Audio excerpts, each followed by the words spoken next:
I call to order the regular session of the Board of Commissioners of the City of Tarpon Springs on Tuesday, July 2nd, 2024 at 6:30 p.m. Roll call, please.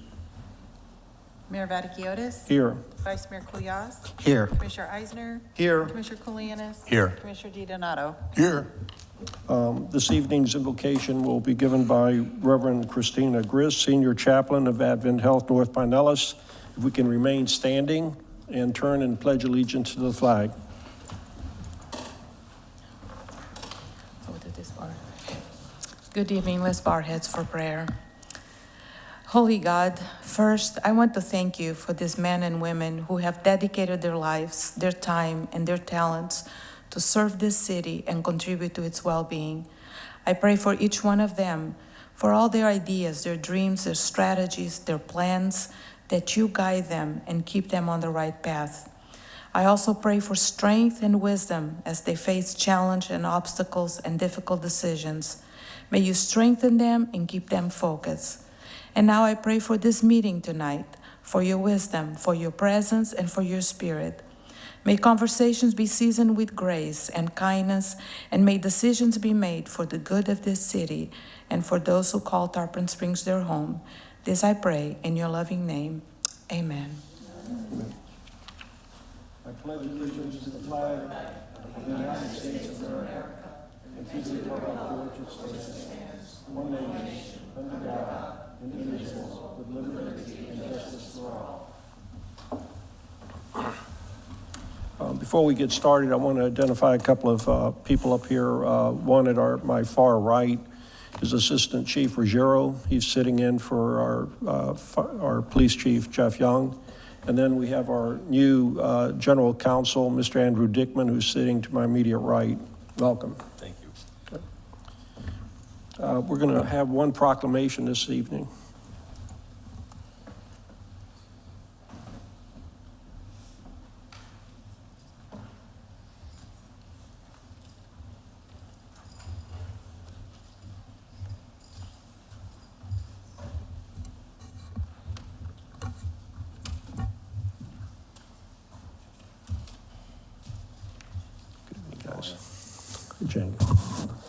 Also standing to my immediate right is Mr. Jamie Taylor, Mr. James Burke, and Ms.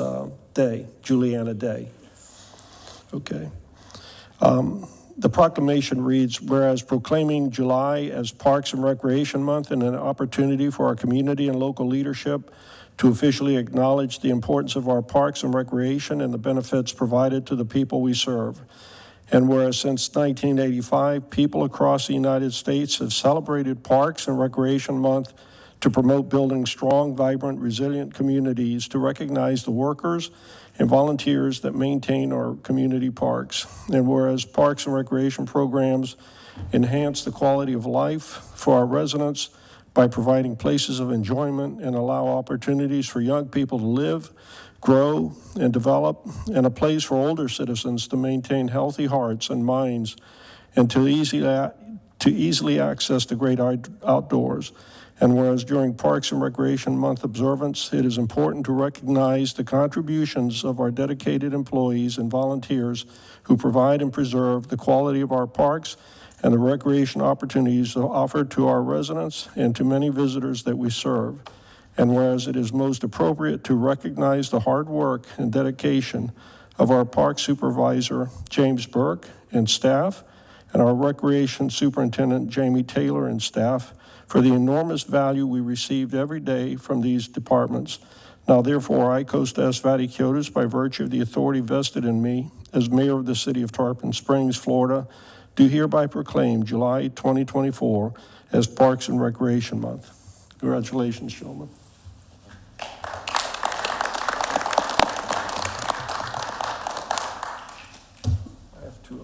There you go. Would either of you like to say a few words? Ms. Day, I'm not sure if you can just introduce us and then also maybe say a little bit about the 4th of July. Coming Okay. up. Go ahead. You got it. Honorable Mayor, Board of Commissioners, thank you very much. It's quite an honor to be up here. really just appreciative of the support from city leadership, from the board, for recreation programming, for their special events that we have as well throughout the city. We're fortunate to have a great staff throughout the city, different departments, and in particular, I'm really proud and fortunate to have the staff that I have under me at the recreation department. Everyone from all our part-time staff all the way up to the full-time guys, they're extremely dedicated and definitely very fortunate. We also have a lot of input from our citizens like Ms. Day on our Park and Rec Advisory Board that help us with make our decisions and shape the future for recreation here in Tarpon. Thanks. Thank you, Mr. Mayor. Thank you, Board. Just want to say that we couldn't accomplish the things that we do on a daily basis without the dedicated employees that we have. Thank you. James. Yes, sir. For yesterday. Hey, you're welcome. No problem. Thank you. Thank you. Yesterday, we had a little incident with Bay News 9 reporter dropping some electronic equipment in the bayou, and weren't sure what we were going to do, so I called Public Works. I thought the city, it was right at lunchtime. I knew the city manager would be out, and James got on the phone, and he came down with Mike and a swimming pool net and fished that thing right out for him. So I'm not asking you to call anybody, but this was a special thing, and I very much appreciated that. Thank you very much. Forgot to mention we're having a 4th of July celebration at Craig Park on Thursday from 10 to 1. Come on out. It'll be a great time for the family and everyone. Do it every year, and it's always a good time. Thanks. Thank you. Thank you.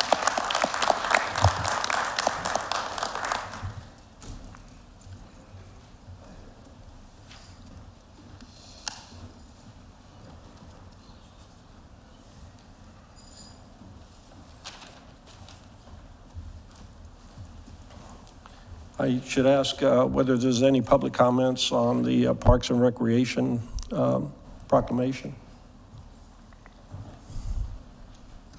If anyone online would like to talk on this item, please raise your hand to be allowed in.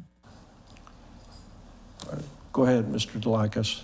Thank you. Peter Delakis, 514 Ashland Avenue. Not having a copy of the proclamation to read some of the excerpts that you read, but the overall tone is the city is interested in keeping a good parks and recreation system going. And one of the things it says, it increased the quality of life. And we've seen that in many reports since the pandemic where people did start going outdoors more. And it helped them with stress, health issues, because they're out walking, breathing fresh air. And on one of the lines it says, increase your awareness of the great outdoors. So I implore this board to look at places where they can maintain or create additional open space and parks for the people to get out to relax, enjoy, meditate, hike, experience nature in its true grandeur. The city has that opportunity, and I believe coming forth that will be a potential. So the city looks at all options of increasing their parkland and these amenities to the citizens here who are quite concerned about the environmental degradation that's occurring in our area. So I would implore the board to continue to support our Parks and Recreation Department. As it was mentioned, we do have a hardworking staff in both of those departments that provide amenities to us here, the residents of the city, to remind them that one of the reasons we are a great city is because we are a full-service city. Thank you. Okay. Is there anyone else?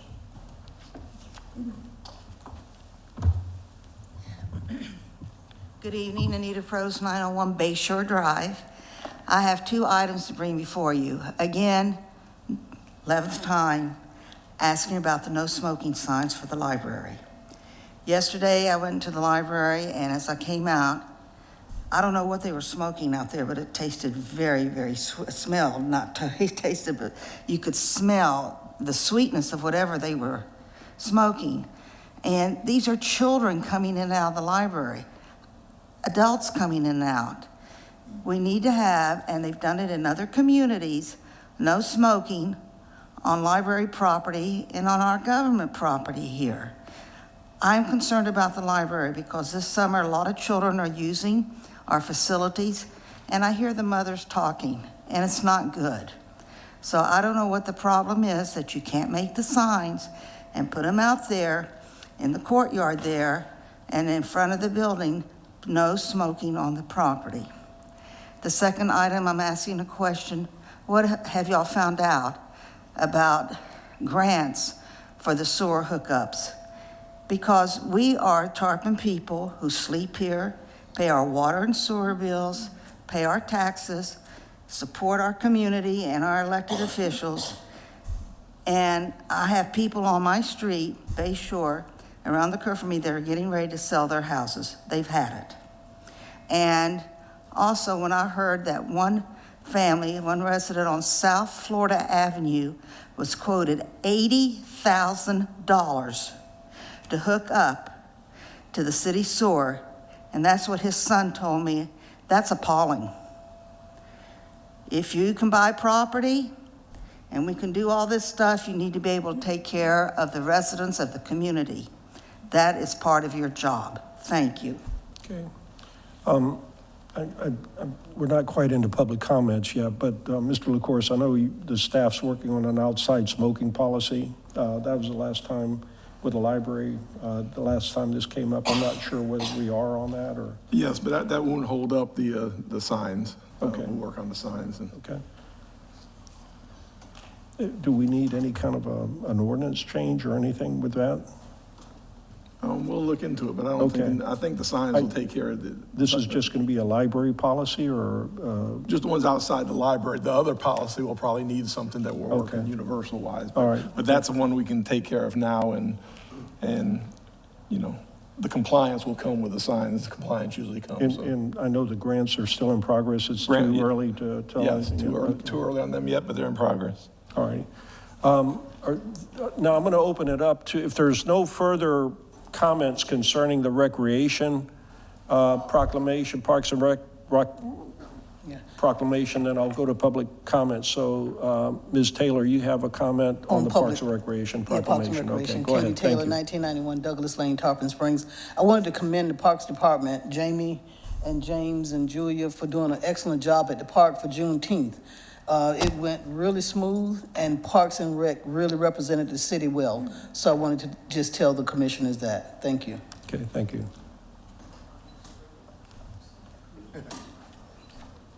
Ditto. Zeb Atkinson, 621 East Orange. Ditto for the Juneteenth celebration. I have been to several of the celebrations that Tarpon Springs has, but this was the first time that I've ever really interacted with Park and Recs prior to and during an event. And from Ashley, Jamie, everybody on down, they did a great job. I know the guys from the maintenance, whoever cuts the grass, they came out there before, made sure that the park was all nice and clean, grass was cut and everything, and really was an excellent job, and I'm looking forward to next year. Okay, thank you. I apologize. Okay, are there any other comments on the Parks and Recreation proclamation? And if not here, Mr. Morey, are there any from a remote access? We do not have any raised hands at this time. Okay, thank you. Let's go to regular public comments on anything that's not on the agenda. And speakers have four minutes. Is there any public comments? Mr. Graham. Graham Jones, 2056 North Point Alexis Drive, Tarpon Springs. Honourable Mayor and Board of Commissioners. Each month from the clerk's office, I receive my utility bill. The email version is remarkably unattractive, akin to technology from the early 1970s. But the paper bill is well constructed and clear, and I applaud that. I propose, though, that the city enhance these communications to better serve the citizens of Tarpon Springs by including brief notices of upcoming events and new items on Connect Tarpon, updates to projects on the project manager's spreadsheet, and similar information. These communications would be very useful and helpful. Secondly, I appreciate that the city publishes the working copy of the detailed budget as it evolves. revealing all of its intricate details. Many citizens, myself included, study it carefully.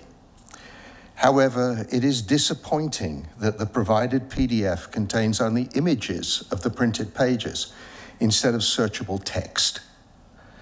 This greatly limits the functionality of the document, and it would be of significant benefit to the community if the budgetary figures were presented as searchable text within the PDF. If someone could take care of that, maybe for next year, I would greatly appreciate it. Thank you. Okay. Mr. Jones? Yes, sir. The searchable PDF, I'm going to suspect that you know that PDFs can be searched, and there's types of PDFs that cannot be searched. Is that correct? Yes. Okay, so you're basically, you know that this one cannot be searched? Yes. Okay, got it. And it would be much more useful if it could be searched. I understand. Thank you very much. No, Thank you're you. right. I search PDFs all the time, and it is helpful when you can go to what you need directly. Unless you're the NSA and you can search things in images, which I'm not. All right, thank you.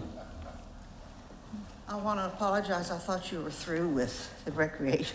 Go ahead. But I want to welcome our new attorney. He's a Gator, and I hope he's as tough as the Gators are with all of you. Thank you. Okay. Are there any other public comments? You guys are in a fight right here. No, don't do it. Zeb Atkinson, 621 East Orange Street again.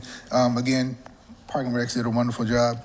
And I did that during Park and Rec, so just in case you guys have to leave, that's fine.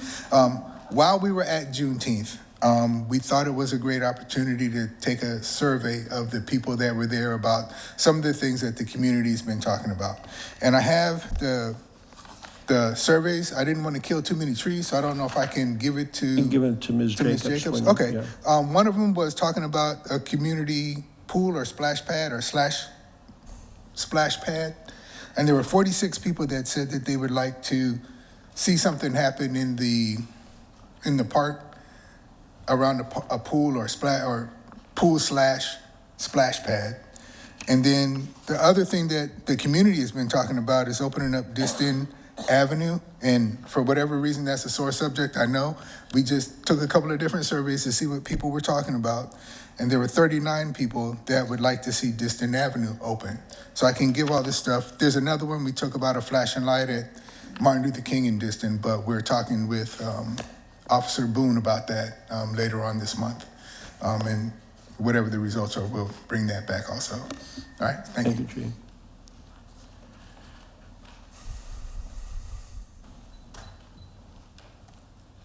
Katie Taylor, 1991 Douglas Lane, Tarpon Springs, Florida. To the commissioners, as a citizen born and raised in Tarpon Springs from my childhood, I attended schools here, and I'm pleased to, at this point in my life, to be able to volunteer to be a dedicated committee alternate member on the Public Arts Council. I look forward to one day becoming a seated member on this board, which I have found to have a group of dedicated people with good intentions. In the last commissioners' meetings, I was glad that a colleague who had been an alternate for over a year before I came on board became a seated member. As we know, it takes years sometimes for seats to open up on boards in this city. What I did not appreciate was Vice Mayor Coolio's comments before the commissioners voted, which appeared to be an attack on my character for the second time, with only 2 candidates on the ballot, myself being one. This is the second time Vice Mayor Coolio has told the other commissioners they must be careful of people getting on these boards with special agendas when my name was involved. It is very unbecoming of a vice mayor who may be planning on running for mayor of this great city to not hear the concerns presented by citizens or board members without the appearance of attacking them. I would like to reiterate to the commissioners and the Art Council that I volunteered to be on this board to do my best to help bring positive light to the city of Tarpon Springs and for the betterment of all communities. I recommend that the Art Council and the commissioners be more in tune with the community or members of their boards when offered ideas to help avoid negative media. Their input has thus far fallen on deaf ears. As we all know, It's election time, and we must be mindful of who we elect as mayor of this great city. It's important we know that person's agenda. A copy of this will be sent to Irene Jacobs, and thank you all, and God bless us. Okay. Ms., at the end of the public comments, I usually wait till the end of public comments if somebody's named in a comment for allow them to respond. Ms. Cruzado, good evening. Good evening, Mr. Mayor and Commissioners. I welcome you, Mr. DiDonato. Nice to have you here. My name is Wendy Cruzado. I live at 616 Palm Avenue, Tarpon Springs. I would like to address the issue of fireworks. I have nothing against the celebrating of holidays. I am aware that there's 3 legal holidays in the state of Florida, which is, I believe, New Year's Eve, New Year's, and Independence Day. And we have a lot of different people that live in this city, and a lot of us want to celebrate and let off fireworks and bombs, and that's fine, and I appreciate the city doing the big display at Fred Howard Park for us, and it's safe there. But what is going on over the last 10 years, I've lived here for 34 years, and I've been watching an increase of just craziness happening right in my own neighborhood. And I get around the city every day, and it's not just in my neighborhood, and I talk to a lot of people. And we're going from, fireworks to pipe bombs and smoke bombs and explosives, and who knows where we're even gonna go with this. It just keeps getting worse every year, and right around me, I am being bombarded around my house. And those who suffer, the veterans that suffer with stress disorders, and elderly people, I myself suffer with migraines.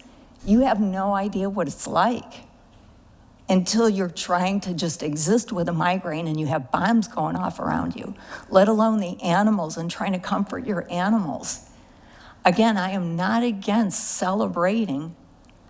I'm not against fireworks, but I think that we need to do something more to regulate where they're being set off. Like, we're providing a place, but people are getting carried away.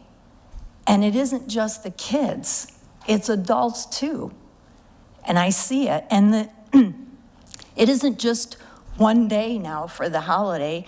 It's sometimes one day before, 2 days before. It's already started in my neighborhood.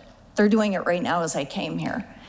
And it lasts usually the people that, if it gets rained out, they'll be blowing them off a day, 2 days later.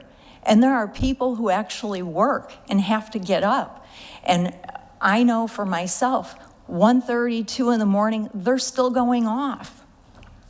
And people with newborn babies, I mean, you ever have a newborn baby and try to get the baby to sleep and the baby's crying all night and you have to get up and go to work the next day?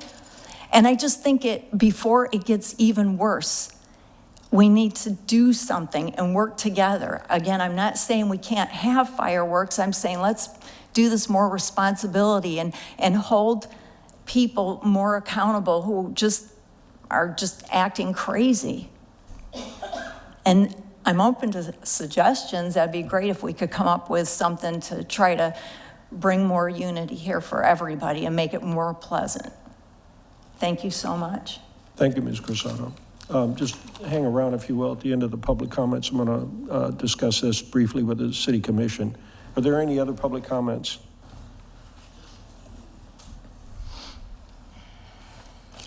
Juliana Day, 413 East Oakwood Street. I can tell you, last night, 3 o'clock, I thought my house was falling in, okay? And I live not even 1 block from the police station. That's how loud it was. Also, the speeding cars in the neighborhood, I want to address. late at night, 2 and 3 o'clock in the morning, and they keep going round and round the block. I mean, burning rubber, speeding through the street. And Oakwood Street is a street that is not safe for speeding because we have a tree that comes out into the road, the roots and stuff. So we have that going on. No, did I get the call? No. Why?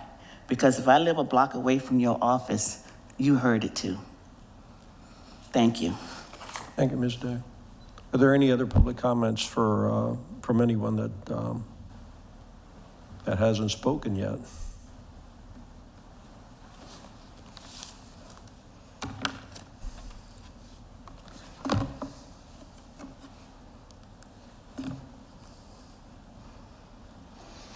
Good evening, Mayor and Commissioners.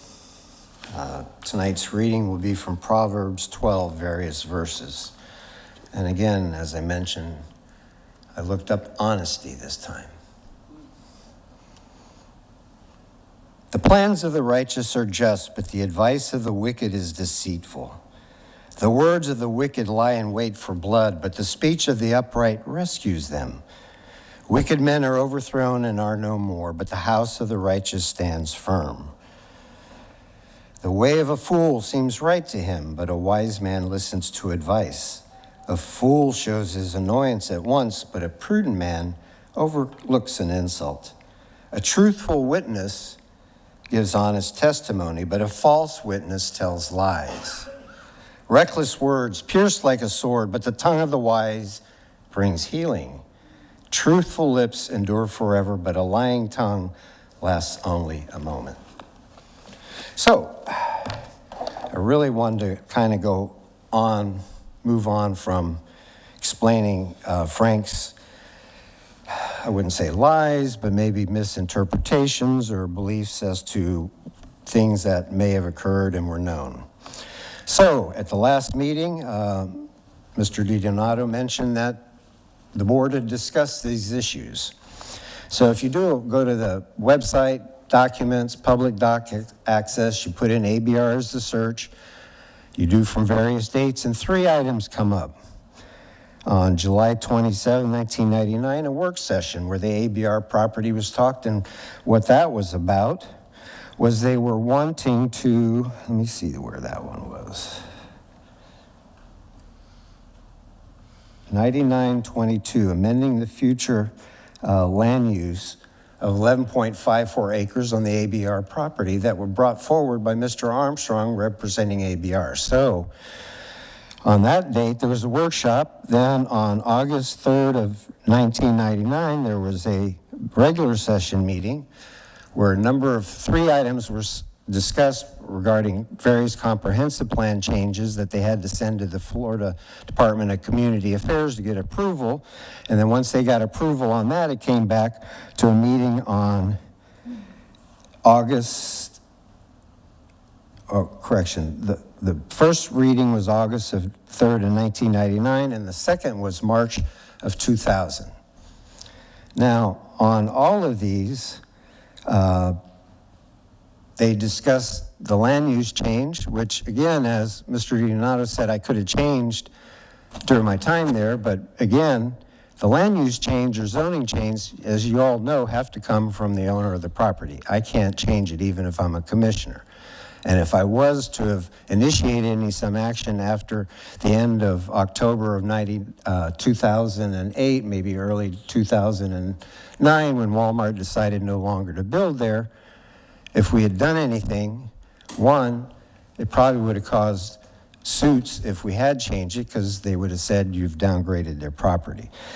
So in all 4 of these meetings that occurred from July 99 work session, August 3rd a regular session, and then, like I mentioned, the March 2000 where the second reading was done and they approved it, they did change some of 11.54 acres of commercial general to preservation. So 1, they did change land use. 2, there's no record, as Mr. DiDonato referenced at the last meeting, that this was discussed before the board, and I have read that letter a number of times where I did say they were Time's up, Mr. BCC, Delakis. but Time's giving up. a copy is after the fact. Thank you. Are there any other public comments? Mr. Maury, are there any remote access comments? We will unmute the next Zoom attendee.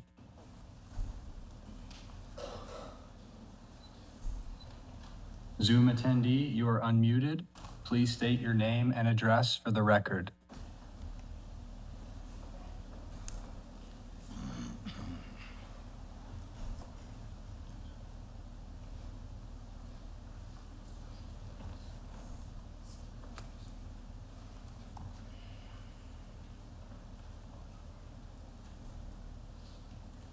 Is there any more public comments?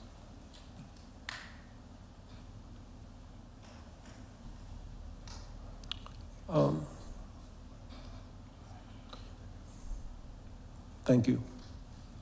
We do not have any other raised hands at this time. Okay. Mr. Saxer, you got any public comments? I know you don't show up here to listen to all of our machinations, but please, go ahead. Yes, I do. I agree with the lady about the fireworks. The origination of the fireworks were in regards to winning a war.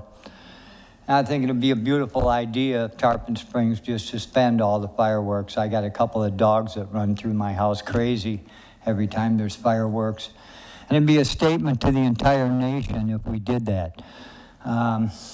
It's glorifying war. We don't want to glorify war. That's my opinion on that. There's another issue I wanted to discuss, the parks. I wanted to bring up the stone anchor thing again. I was hoping that I could get the commission to vote on the stone anchors at the old Sun Bay Motel. The reason why I would like a vote by the commission is I feel a little hesitant to do that without a vote from the commission, because I would like the city on my side putting a stone anchor circle over at the Sun Bay Motel. And the only way I can get the city on my side is to have a unanimous vote for that project. When I started this project, I started it with Frank DiDonato, how many ever years ago he was mayor. And then I went through Anita and Bev and Dave and Chris. And now we're with Costa. That's six mayors I've gone through trying to pitch this idea. The city of Tarpon Springs is a glorious town. I know that from archaeologically speaking. And I believe that the town actually represents the Greek Garden of Hesperides. So it's appropriate to have a Greek community with all the evidence indicating that Tarpon Springs was that Greek Garden of Hesperides. And the way we can geodetically mark the spring bayou that was a spring of rejuvenating life that Poseidon built. I know when I talk about Poseidon, a lot of people think I'm out of my mind, but the evidence is there that he dug out the Anclote River by hand and that he was an 85-foot giant. He may have been from another planet, but he did justice to this area. And so I don't know if the commission has enough of my information to vote positively on that stone circle, but we would have the only ancient stone arc anchor circle in the world. And it would draw a lot of attention to Tarpon Springs. It would make it a pilgrimage spot for all righteous people all over the world. So those two things, I wish we could get rid of the fireworks, glorifying war, and we could put up that stone circle of peace. And that's all I have to say. Mr. Saxer, you know it takes 3 votes to do anything up here. And in the back, on that little table, unless things have changed, there should be a business card for each of the commissioners. So I encourage you to get those cards and call each one, explain it to them a little more in depth than what you've done tonight. Right, I could also provide literature that they would be able to see too. Thank you, Mr. Sexer. Thank you. Are there any other public comments? Okay. Vice Mayor Coulier, I'm going to turn it over to you if you've got any a response. Sure. Thank you, Mayor. I just wanted to respond back to Ms. Taylor. And, you know, those comments, they were never addressed specifically to Ms. Taylor, as she may have stated. There's been several times in which I've stated on the record, at least 3 different times recently, in which I stated in general that for Public Art Committee members that their job is to help come up with art that best reflect Tarpon Springs and not just come up with their own ideas. And I also stated it at the PAC annual meeting that happened about 3 meetings ago. I also stated it 2 meetings ago when we went to do the direction of the art statue, as well as last week when we went and did the appointment. And so those comments were directed just as much to Ms. Jennings, to Mr. Graham, and everyone on the Public Art Committee. And so, you know, Ms. Taylor at one point came up here and said she liked me for my transparency. Well, I try to be as transparent as possible. And, you know, my agenda is to look out for Tarpon Springs, the community of Tarpon Springs. And it's that simple. So at times, each commissioner may take the lead of looking like the bad person or the bad guy, but we do have to come together as a commission to move forward as a community. And I would also recommend that we do our homework when it comes to agenda items in each and every board before they're brought up, so we can see the full transparency on these items. So I appreciate Ms. Taylor's comments and her volunteering on the Public Art Committee, and look to see more projects in the future, and we'll come together as a commission. And so I hope you like my transparency, because I am being as transparent as possible. Thank you. Good. Commissioner DiDonato, do you have any comments? Well, I'm not going to dwell on the matter. There is a procedure. You're correct, Peter. In fact, it's been done in the city before, and I'm happy to be one of the people that did it. You do have to go to the person who owns the property and ask them if they would consider a rezoning, or you have to suggest or get the city to approach and try to negotiate that kind of deal. It was done on Jasmine for the football and soccer fields, and it could have been done again. My point was that he didn't make the effort to do that.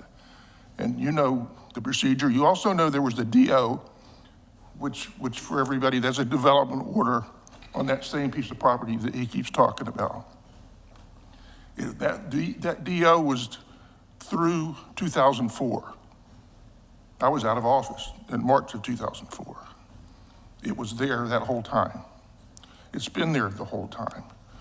There's nothing from the county ever indicating that they were going to purchase that land, other than hearsay at a city manager's meeting for Pinellas County.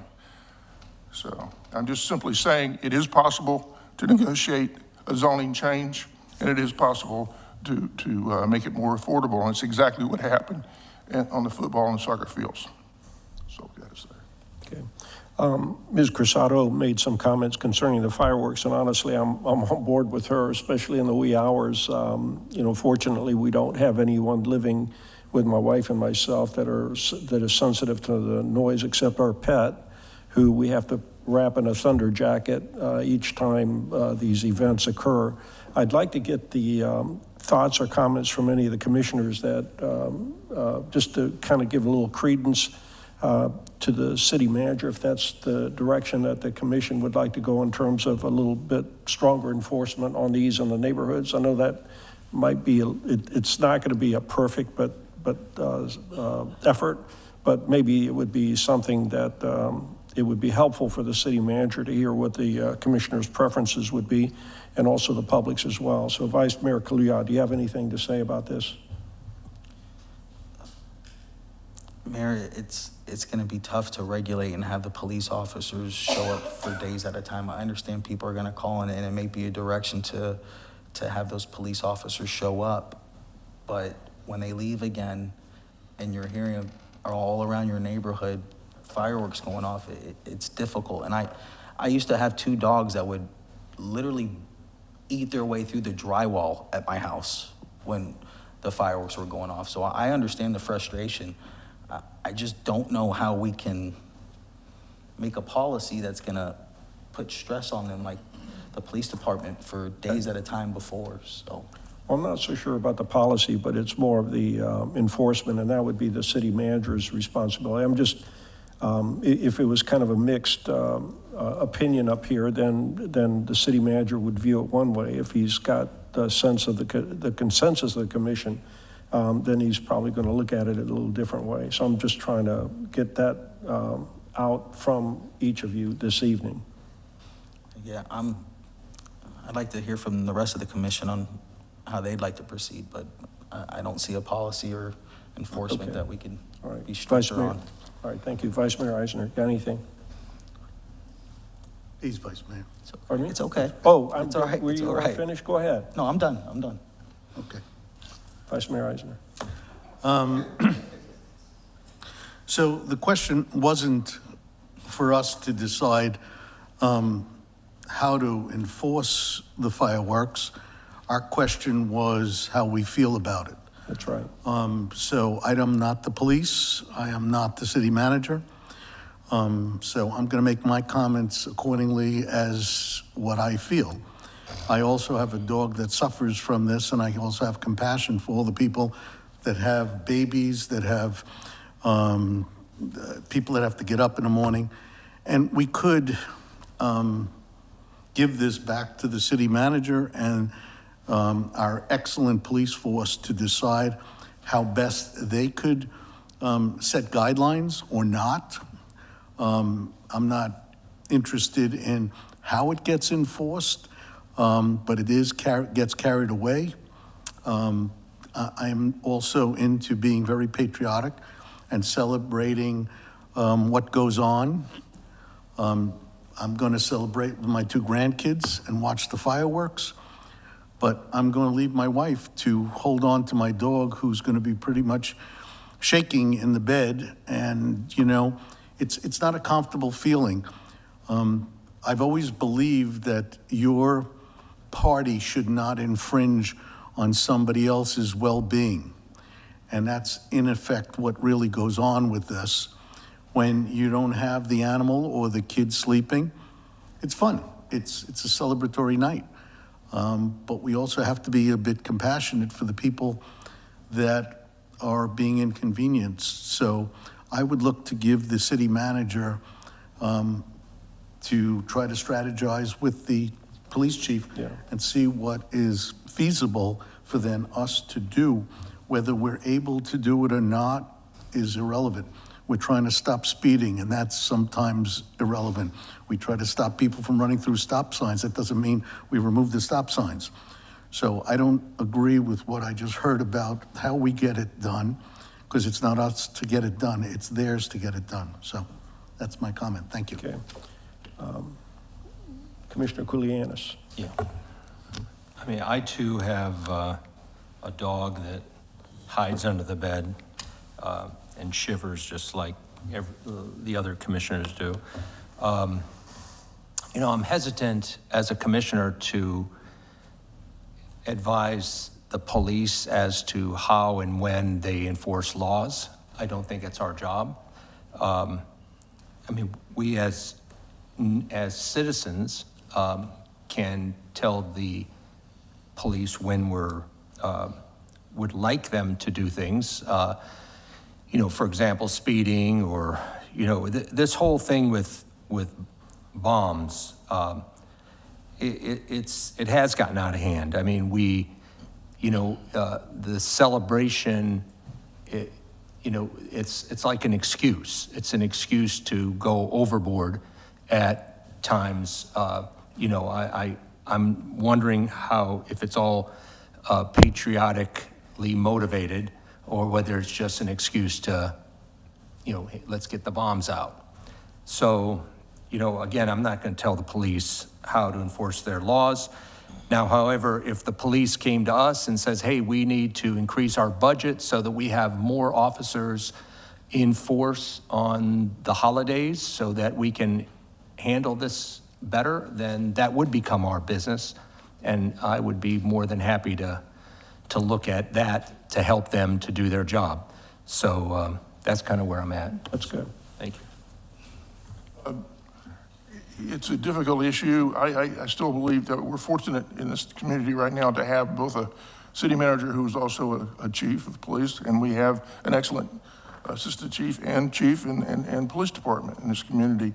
I believe it is more of a matter of that, but I also think that all of you in the public know that that's a really hard thing to enforce. But we do need to at least try and control it.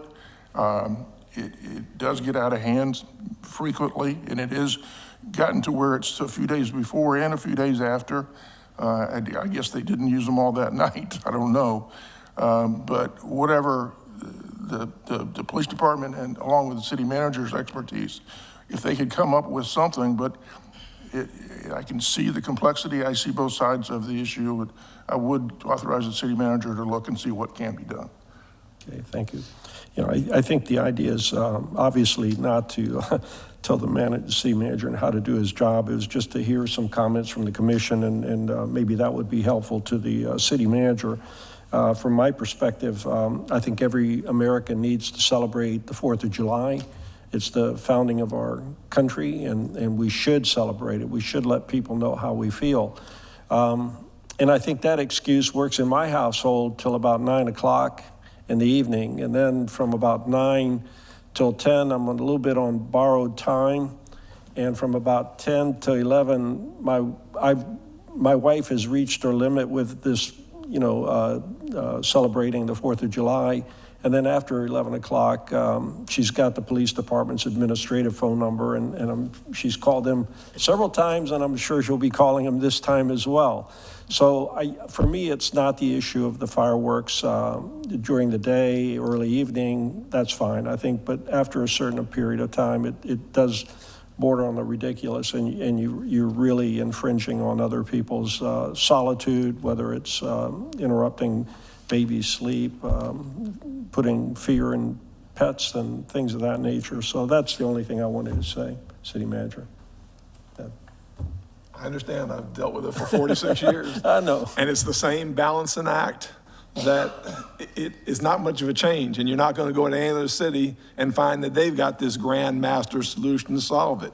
You balance, you take the calls that come in, you try to control it the best you can.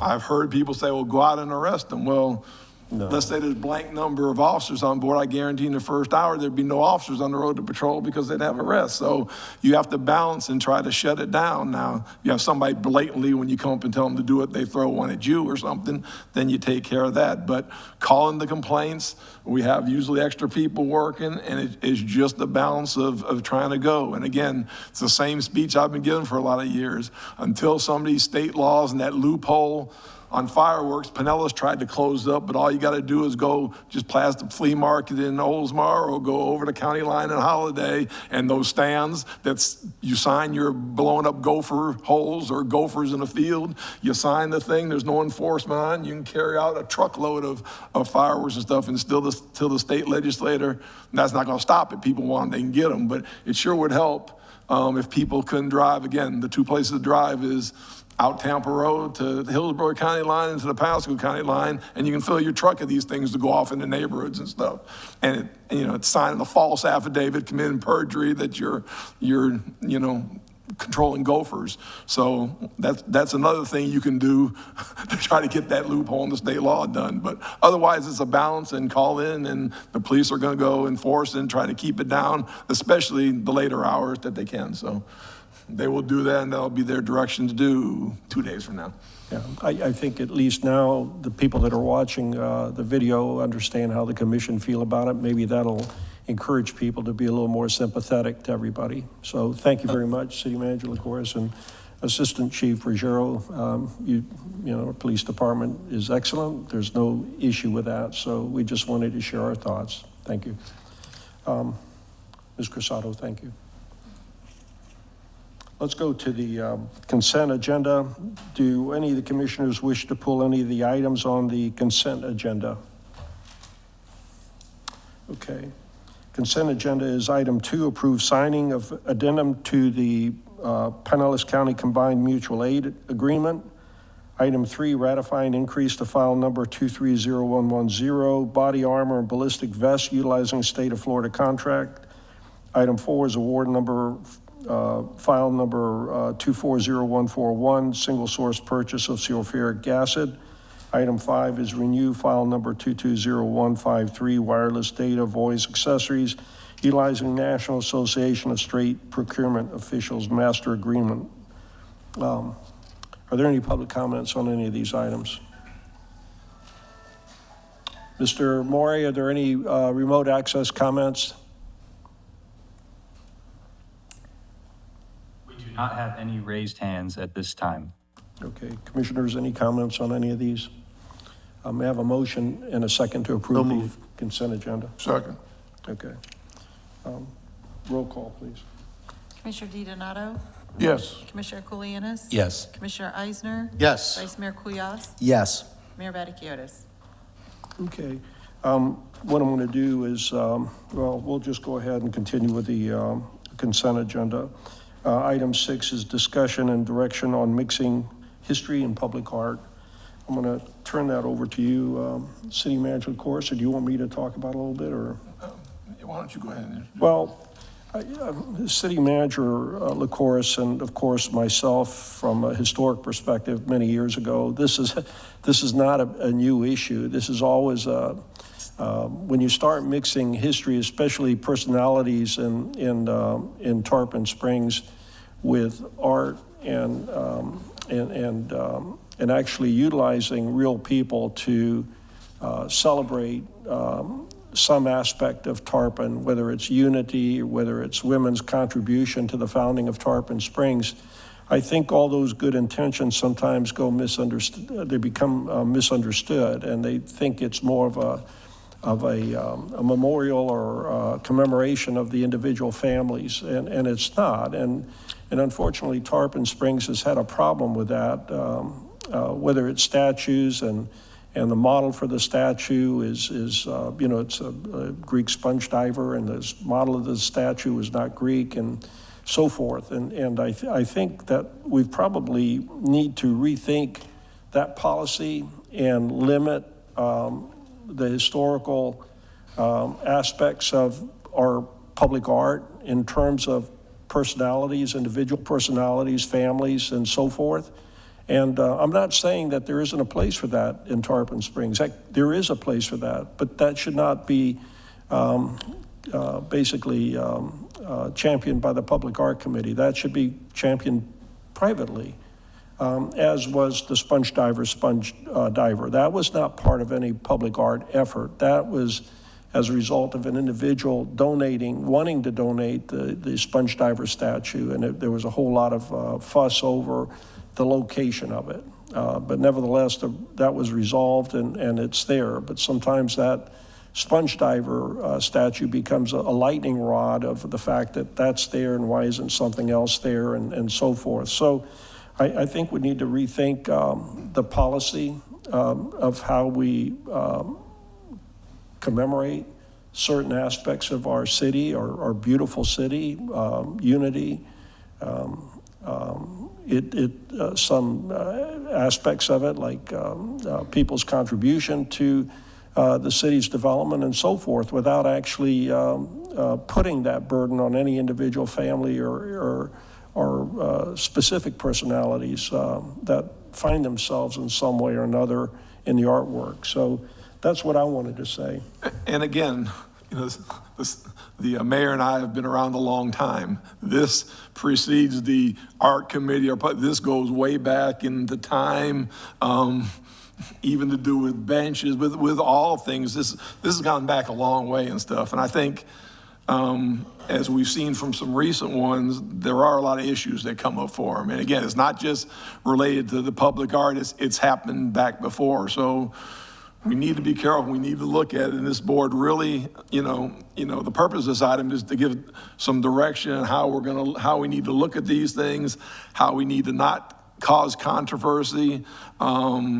It's just something we need to talk about because we've seen some things occur that's repeats of things that's happened for the last 46 years I've been here. So that's why this item was put on to discuss and hear from everybody and try to get to some medium whether, we need to just go back to some pure art from the art committee.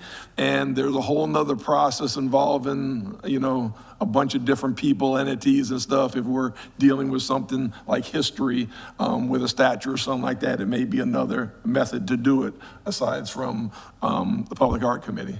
That's right. Vice Mayor Kudiah. Well, it's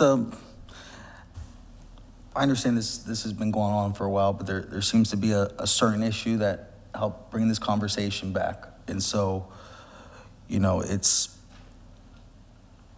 I would still like to see the Public Art Committee move forward. There's certain projects that have to have a historical perspective to bring with art in certain neighborhoods to bring out and enhance. If you look at the mission statement for the Public Art Committee talks about using these items to help enhance the nearby surroundings in the area. And so, I would still like to see the Public Art Committee move in that direction, and we just have our due diligence.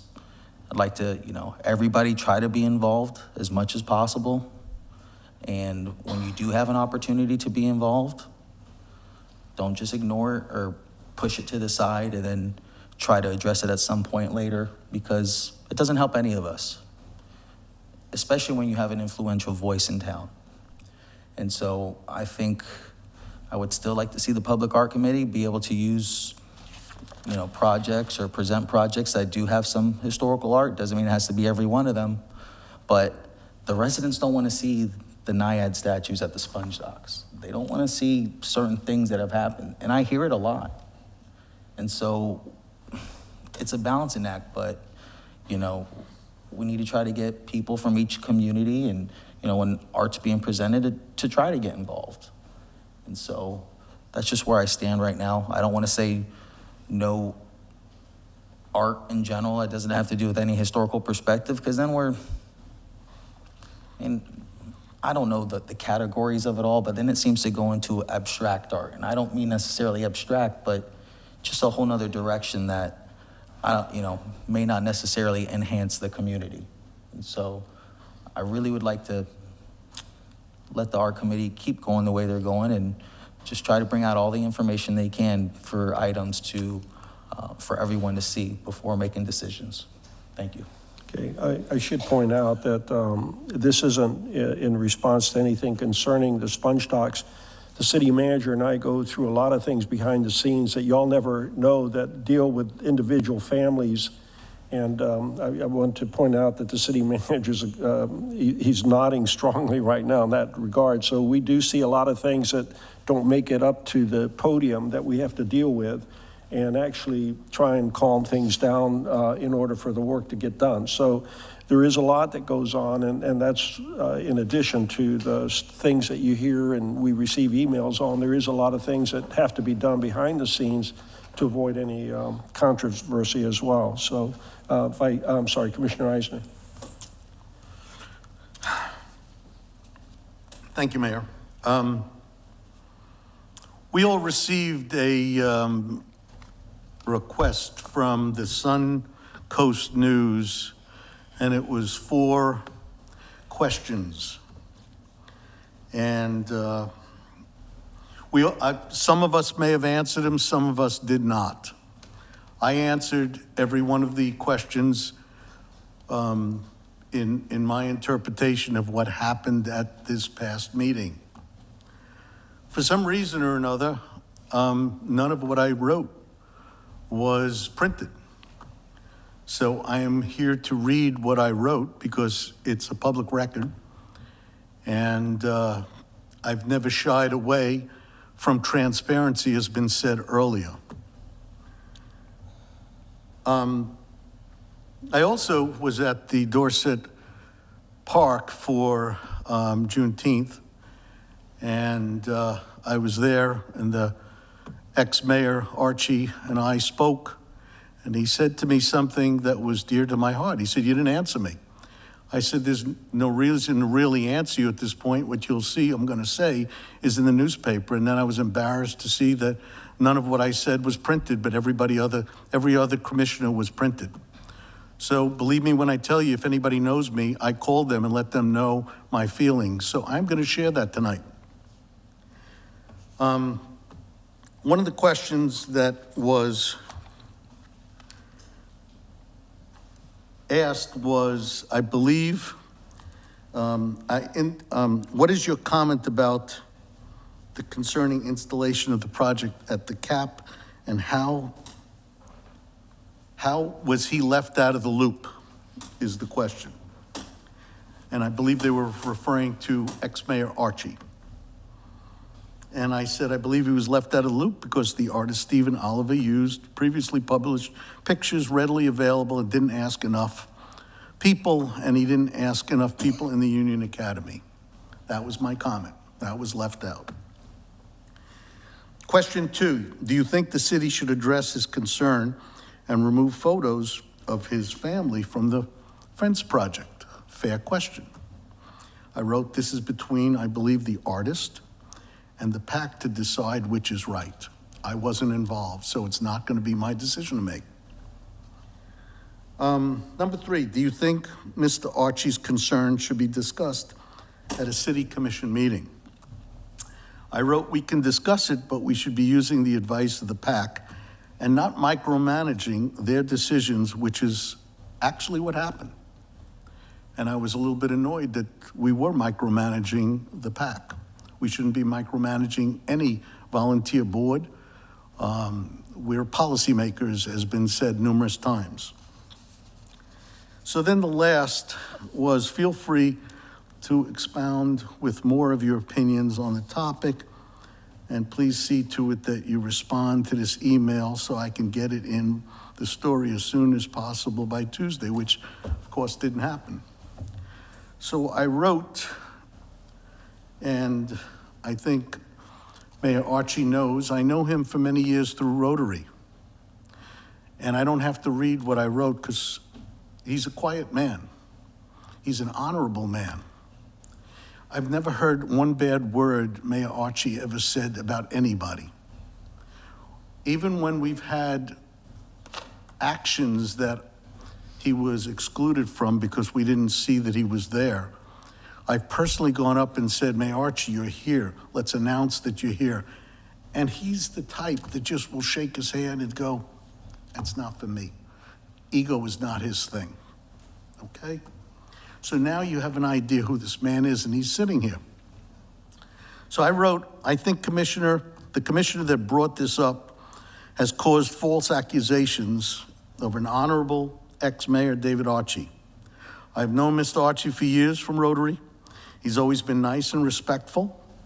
This is just another false accusation coming from the same common denominator. He's falsely attacked me, my wife, the current mayor, the ex-vice mayor, the city manager, and the commissioner he's running against in the next election for mayor. We never know who's next. It's embarrassing to have to respond, but he leaves us no choice. He claims to be keeping people transparent while he himself has got the most questionable background. So I don't understand why all top quality people that come up here to devote their time, their effort, and their lives to people who constantly claim transparency by doing character assassinations of people. I apologized profusely to Mayor Archie, and he knows that, and I felt mortified, and he said, it's not your fault. I said, it is. I sit on this board. I'm responsible for what comes out of the board's mouth. We should never be characterizing people the way it was characterized for 45 minutes while we had the PAC, Joan Jennings, sitting up here or trying to stand up here while she and the whole PAC was being berated for something we should not have any business dealing with. And that's my comments. And if anybody wants it, public record, it's there. I wrote it out of my email. Thank you. Okay. Commissioner Kulianis, got anything? Yeah.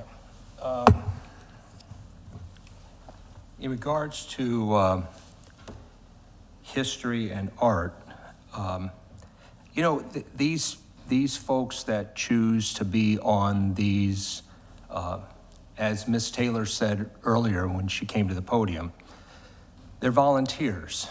They're not paid. They don't want any accolades. They're not running for office, and they just want to serve their community, and they appreciate art, and I appreciate art. You know, but again, when we get into history and art, there's oftentimes controversy. You know, I'll date myself because I watch the Andy Griffith Show on YouTube, and they had an episode where they had the exact same problem. They had a statue, and then there was some controversy about who this guy was that they were putting the statue up, and the town in Mayberry, which is, you know, this glorious, you know, wonderful town, that they were having all these infighting between people over what was the statue. So, you know, this whole art piece has kind of gotten a life of its own, and you know, it's kind of a shame. I wouldn't mind a moratorium on historical art, and we just go back to things that, you know, make us happy, right? Like, I actually personally, I know it's not a real popular thing up here, I actually like the clock, you know, the clock by Craig Park, you know. It's a clock. I know what it is, it's nice. It's a pretty clock. I don't need it to tell time for me because I have my watch and my phone, but it is a nice accoutrement to the community, you know. If you've ever been to Paris and you walk around, you'll see, obviously you got the big things, you got the Eiffel Tower, you got the Louvre, you've got all the beautiful, those things, but what makes Paris so special is the little accoutrements. Like, you might be standing on a bridge and you see up at the top of the bridge, there's a little angel sitting up there, you know, like, that's pretty cool. And you know, that's obviously art. I don't think anybody got offended when they put the little angel up there, but it makes the town special.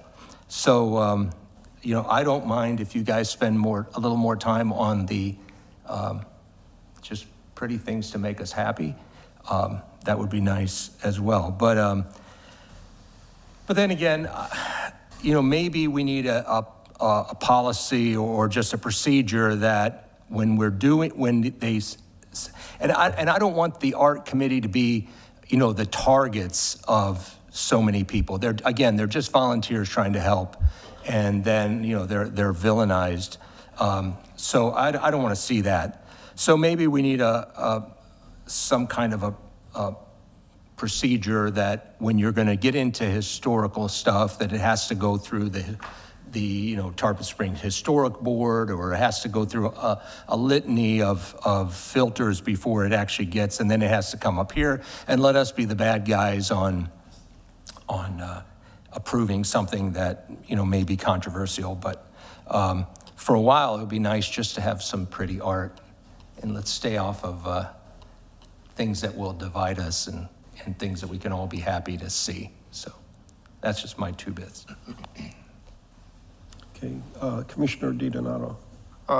Much of it has been said. We live in an historic area, a historic city, and throughout the world history, as far as my knowledge is concerned,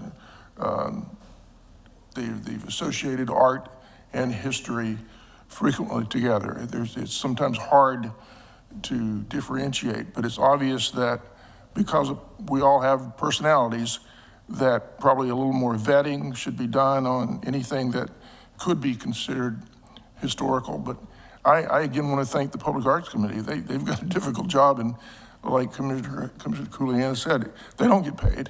They spend their time, and they're doing the best they can. I was a little surprised And because I talked to former Mayor Archie as well. I've known him for years. I had the privilege of serving with him. I know what a reputable man he is, and I know he doesn't seek the limelight, and I know that for him to write that letter was difficult. I have a hard time understanding, and maybe that's just something we need to clarify when we put these projects in, that because it was in his front yard, not his, but where he works, you would think that he would have known more about it and where it was going to be located. That was something I think we can improve on, and I'm in talking to the city manager. I know that we will, but I think anything that comes out of the art committee, if it has an historical significance, somehow we need to try and vet it as best we can, or maybe not even do it. I don't know. It's hard to make everybody happy all the time, but my hat's off to the Public Arts Committee for doing what they've been doing, and enough said. Okay, I'm going to go back to Vice Mayor Couillart's got his lights on, but let me just say something.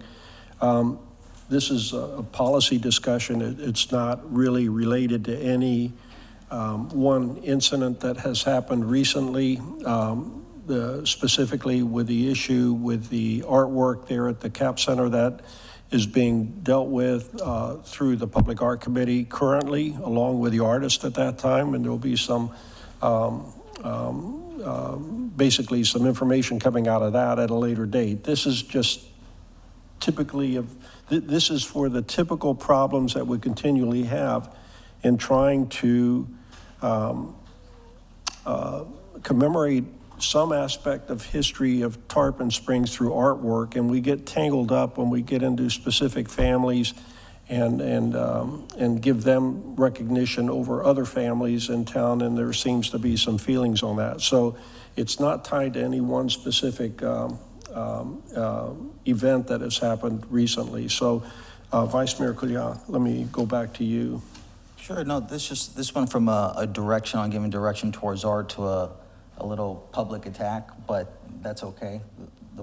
The point I wanted to bring up, that same individual accusing of the public attacks actually followed the lead of the direction we gave during discussion, and now seems to have a different approach on it for whatever reason. So there are a lot of people proud about the way I had spoke up too, because it was important that people up here who are from this community do in fact speak up, especially when it comes to items that are self-evident in recorded history. So, those comments towards me were what they were, but at the same time, I stand firm and proud to love Tarpon Springs and keep focusing on projects and agenda items to improve this community. Thank you. Okay. I also want to state before we go to public comments, this has got nothing to do with the Public Art Committee as well. The Public Art Committee is an excellent, outstanding volunteer organization that does what they need to do. They do it well. It's sometimes that we bring it upon ourselves, all of us as a community, and it doesn't matter how much effort you put into it. There's always going to be some little crack or fissure in a particular issue that will allow somebody to have some traction or something that they don't like. And art always has its critics, let me put it that way. So when I'm going to go to public comments, but we have with us tonight Ms. Joan Jennings, the chairperson of the Public Art Committee, also Ms. Diane Woods, our Cultural Affairs Director. Mr. Graham Jones is also on the committee. Ms. Taylor, you're way back there, you're on the committee as well. Is there anybody else that's on the committee that I haven't recognized? Okay. Ms. Jennings, Ms. Wood, would either of you like to have any comments at this time? I'll defer to Mr. Jones for the moment. Mr. Jones, did you have anything you wanted to say, or? Yes, I do. Go ahead, please. Thank you. Graham Jones, 2056 North Point, Alexis Drive, Tarpon Springs.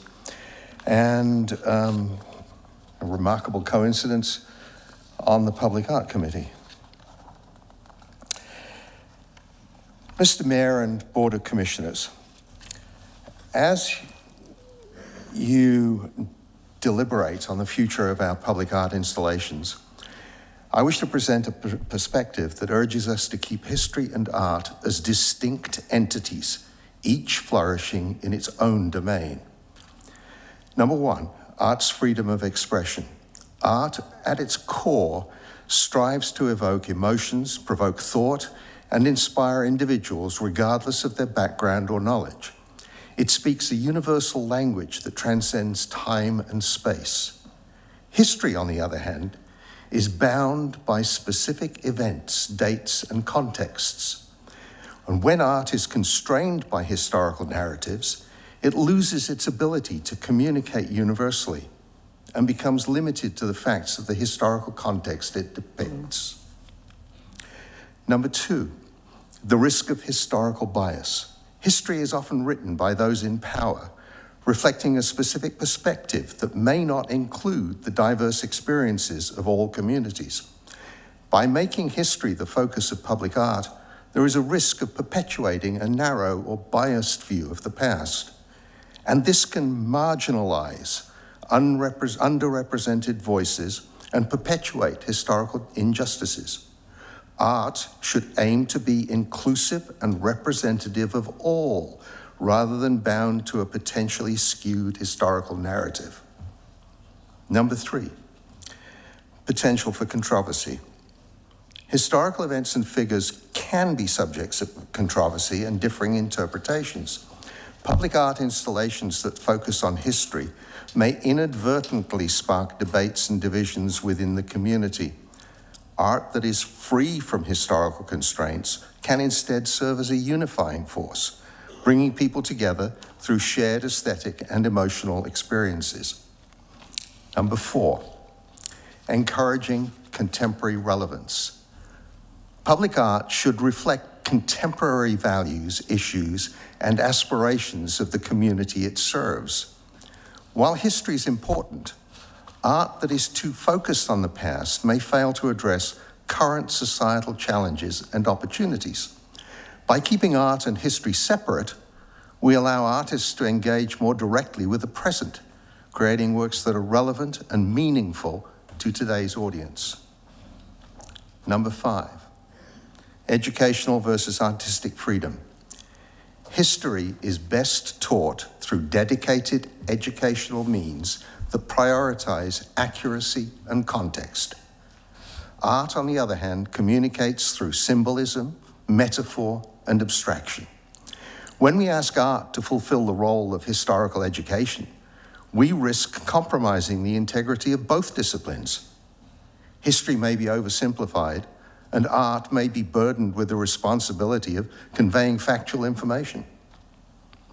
In conclusion, while history holds great importance and deserves its own dedicated spaces and means and methods of commemoration, public art should remain a realm of boundless creativity and universal expression. So please, let us keep these disciplines apart so that we may truly serve the public good through art. Thank you for considering this perspective. Thank you, Mr. Jones. I think that was excellent, and I'm going to assume that that was something that would be discussed by the Public Art Committee in the future. And Ms. Jones, Ms. Jennings, I thank you for deferring to Mr. Jones on that. Let me go to other public comments. Are there any public comments concerning this? Now that the commission has spoken and you've heard what they have to say, is there any public comments on this? Zeb Atkinson, 621 East Orange Street.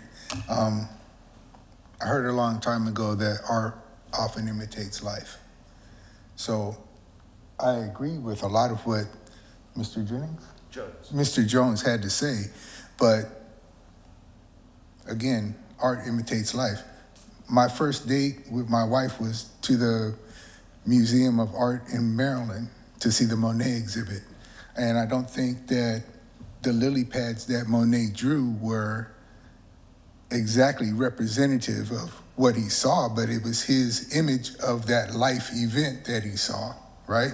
If we don't want to talk about people, then we just take it off world, right? If I was from Pluto and somebody else was from Mars, I would talk to the people that were on Mars if I was on the commission and I'm doing some art about Mars, right? What do they want? What do they like? I would have it at a time when the Martians could get there so that they could have their input before it got put out. I think Ms. Jennings does a great job. I've looked around and seen the art that's around, and I don't think it's bad, but sometimes I would like to go to our meeting that's not at 2 o'clock in the afternoon, because I work. And I think if there was some more give and take, even comments, talking to the commissioners. I don't know, what the proper way is to talk to the commissioners all at one time, where we can have a conversation as opposed to 4 minutes. And then you can't, give some feedback back. The CRA Commission, they come to the community. We know when they come to the community, we can sit and talk. We do all those things. The Historical Society, when they come, we know when those meetings are. They have them, at a time when people can get there, and I think they get more input that way. So I think if there was some more notice, like he was saying, we did an after-action report for Juneteenth. One of the things we talked about was maybe we can put a notice in the water bill so more people will know about it. Because how do people know about things in Tarpon Springs if they're not on the Facebook page or if the Facebook page is not updated? So I just think some of those things could be flushed out a little bit better. Art imitates life. Thank you.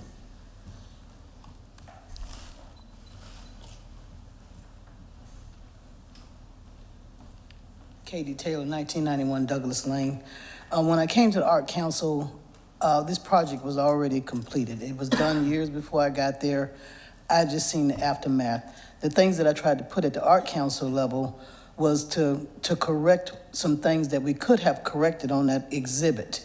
I also asked, I called and I got all the minutes from 2020 to 2024. I wrote them all down. I've seen where the panel was professionals and they were also citizens. I seen that that art project was not even discussed for 6 months. Maybe it was because of COVID, I'm not sure. But the community, it's important that you talk to the community. I think art and history runs right there together, because the longer we live, it's gonna take an artist to draw pictures of what we weren't there to see. So it takes pictures for us to see. That takes an artist. I love murals. I like to see a story be told in murals. That's what the Art Council should be about, is depicting stories through a picture. So it doesn't have to be a statue. It doesn't have to be a man. It doesn't have to be a duck. It can be a mural that tells a story and incorporates the history of what you see.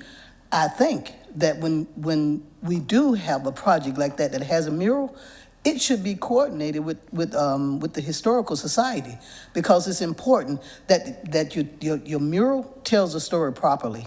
And books, just like I spoke to Phyllis, the books that's in the library, some of them didn't even work with the books that she had at the at the Cultural Center, the Historical Society, because I'm working on another project. When I talked to her, the library wasn't connecting with the Historical Society. Same thing with the Art Council. So I hope that art and history do not get divided, because that's a story being told. Everybody should be recognized in their own aspects of Dodecanese, or how that whole area down there got established. So if you got one thing, it's how we do it.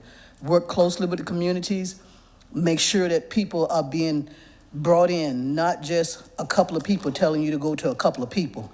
It should not be left in the hands of the artists. It should be left in the hands of the community and the panel. But the panel should also, the panel of professionals should be working with the members of the community. Whatever community they're working with, that they're trying to depict this art from, work with the people in that community. Because I know that the professionals on that time frame, a couple of them stepped away, they dropped off, they quit off that board because they weren't meeting with the community. They kept asking them, Are you doing his story? Who are you talking to in the community? I even asked, did anybody call Mr. Archie to call a community meeting at Union Academy? That wasn't done. That wasn't done. It was all left in the hands of the artists. So I think we can just do better on the next time around. What has happened, but we can do better. I like to see murals that tell stories, not statues of things. Murals tell stories, and that's what the art committee should be about. Thank you. Yeah, thank you.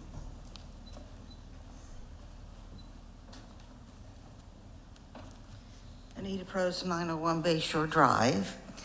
I agree with what she says. Old photographs of Tarpon down at the docks, people would love to see those. People would like to see murals. I hate when I see on the highway all the bright flowers and the different people. We need to show what we're made of. The building uptown with Dudley Sally's relative, that's not who that is, that piece of art with the little glass pieces in it. Doesn't even look like her. It's ridiculous. And David Archie's father, how many of you knew that when he came to Tarpon and he brought his bride, he wrote a song about Tarpon Springs? And we used to always have him sing it on gatherings and at occasions. Did they ever talk to David about that? Daisy Fields, the first black woman for the Democratic Party in Pinellas County. Her sister, Miss Lambright, she was the first black teacher to be recognized by the school board in Pinellas County. They lived in Tarpon. They worked with all the children in Tarpon, no matter what nationality. On Saturdays, Ruth, you would have reading classes, because I know my grandmother made me go to them. And she worked in the library on Library Lane. These are the people who made Tarpon. And there's so many, many more. Mr. Eisner told me he knew everything about Tarpon. He doesn't know half of Tarpon because he wasn't here in the old days. Thomas Craig, his family. These are people that made our community. And when I say something, you can bank on it because it's the truth, the whole truth, and nothing but the truth. I have the records from the Sponge Exchange, pictures of who built that Sponge Exchange, not who they say built it. You know, you can't change history. Peter DeLacus' grandfather, one of the business leaders in the uptown community, what he did, JP. The park uptown parking lot wasn't given by the Women's Club or any other organization. Businessmen paid. I've got a picture of the gentleman handing the check over to the city when they bought that property.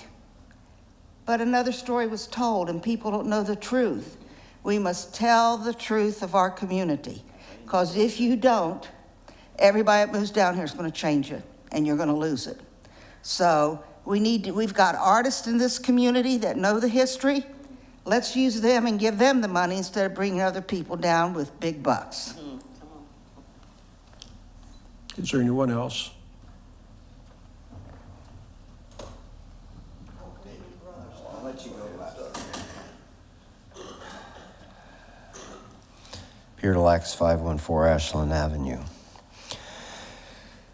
Art does need to have history in it for some purposes. You can have art that doesn't have history, but art is an important way to portray history. A lot of times you don't need words, just a picture tells the story. So if we're going to talk about pictures a little bit, one day my wife and I were driving back by passing the Union Academy Center, and we had seen the quote-unquote corral. We didn't know what it was. It was going by, you just see these. We stopped, and we thought it was a great exhibit as far as being able to portray part of that history, but where you put it? Like right at a corner, and it looks like they say it's a drainage ditch, no landscaping, no tree in the middle, maybe a great oak to come over it eventually to shade. But I think this goes a little further, and I understand the frustration from the African American community. As Ms. Protus has said, and we know that they played a big part in Tarpon. And I think part of why this is bubbling up, and let's take the Band-Aid off the wound, is the African American community feels shunted, not recognized. You put this exhibit over a drainage ditch. There was big arguments about the thing that's next to the city marina. They were right. You drive by, you don't see it unless you go there. Then they were talking about having something with the Bahamian spongers and the Greek spongers and such.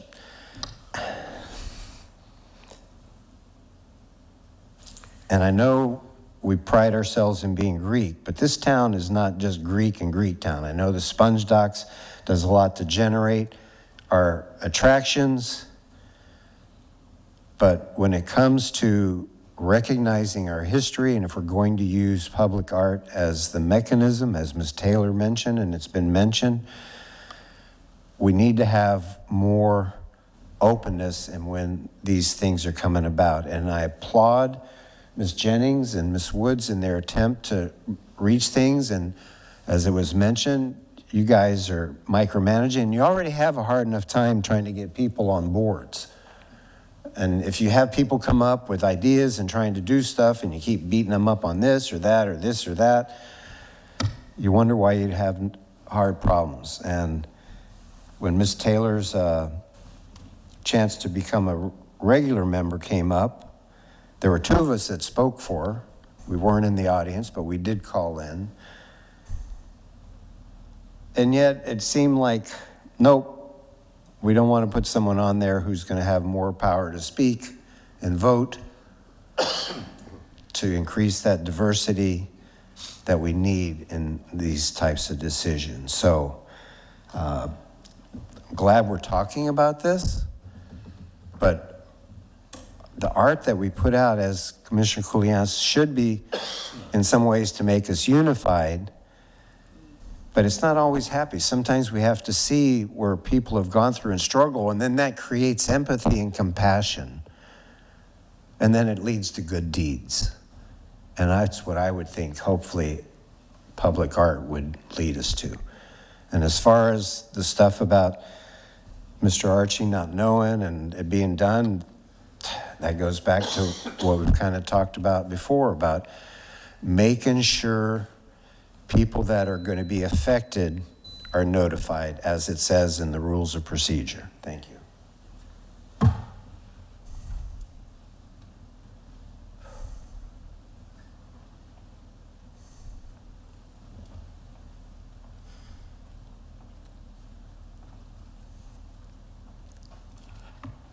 David Archie, 512 East Martin Luther King Jr. Drive.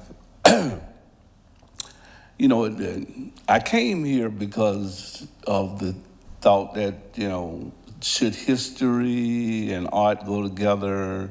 And I was looking up something, and now it seems to be kind of absurd because it was saying, you know, art and history are entwined because art shows us what life was like in the past, and there are some reasons, but it seems like the Arts Council now don't want to mix history and art.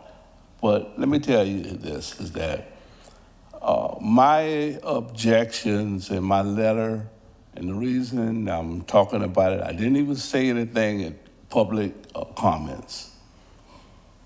I wrote it because, and I talked to Commissioner Kuyas Saturday, and I told him that I wrote it because I got tired of hearing my name with the project. And I put his name in there because he insinuated that I was lying because I knew about the project. And then he writes all this stupid stuff about 4 months, why I didn't say anything and the rest of that. Because I don't work like that. I don't work like you, okay? I try to do things behind the scene. I don't have to come up here and do all this here. I don't even like doing it. I didn't say anything bad about the city, commissioners, city manager, the arts council, anything. Not one thing did I say in there, except I don't like where it's at. I tried to overlook it. I tried to say, hey, you know, it's still a safety hazard because of the incline there. When it rains, you can really tell it's a drainage ditch, you know. Maybe we can do some, you know, landscaping, do something to make it look right and the rest of it. And I got tired of people assuming that because I worked there and I was a former elected official that I knew about the project. So what I decided to do, and this has nothing to do with history, because if people in the audience that know, if you look around at those pictures on there, people don't even know who half of them are. Some of them I don't even believe are from Tarpon. And one of the things that I can say this about the Arts Council that got wrong is that those pictures are not in any public domain. This is a copyrighted book. Copyrighted. That means that, hey, you should be getting somebody's permission to be able to go in there and do what the artist did, which, hey, listen, most of the time people are coming and telling you, why wasn't my family there? He did a great job of doing some things as far as my family is concerned. He did. I'm not up here talking about my family should be up there. I think there are other families that should be up there, you know, definitely. I just asked to take it down, and I wasn't even going to talk about it here because it seems like this body here has deferred that to the Arts Council. So I said, I'll wait till, you know, the committee meets. But I think that, you know, my thing was this, is that, hey, listen, if we couldn't find a better place to put it, then it should have been back and let's do it somewhere else. But I talked to a few people behind the scenes talking about this. You know, when we met up there for the little dedication, I talked about that. Are you gonna talk, boss? You can talk. Okay, I take that for, because it bothers me. And I say this to Commissioner Kuyas. As I said in my letter, I've never said anything disrespectful about you and the rest of that. I look for you to call me and apologize for saying something that was a lie. That's what I look for you as an elected official. When you say something that's wrong, you admit it. I've done things that's wrong. I sit there and I've called people and I've told them publicly, if I said something that's wrong, I don't mind admitting that. Because me, that's what a man does. This ain't about no transparency and the rest of that stuff like that. What's transparent is I would take any of you down there anytime and I'll ask you, tell me what that is. It's not history. It's a blended art that has people that I know and love that's there. And the only thing that I know to do to disavow anything that I have to do with that is to ask a simple request. I didn't ask you to put anything up. I just asked you to take down people that's related to me. And some of them that's related to me don't have nothing to do with Tarpon Springs at all, except they're related to me. And there are other people I think that should be up there from a historical perspective. But I would never ask anybody, I take mine down so you can put so-and-so's up. If I don't like it, I don't think anybody should like it. And I don't mind. Anytime, I'll take the Art Council down there and let them look at it and tell me what it is. I walked around with the artists. I asked him, there's one up there that I say, man, where's that in Tarpon? Just tell me, just for my own knowledge. It's not in the book that is copyrighted. So with that, I still am requesting from the city, from the Arts Council, all you have to do for me is just to take down photos that of people that's related to me, period. Okay, thank you. Are there any other public comments?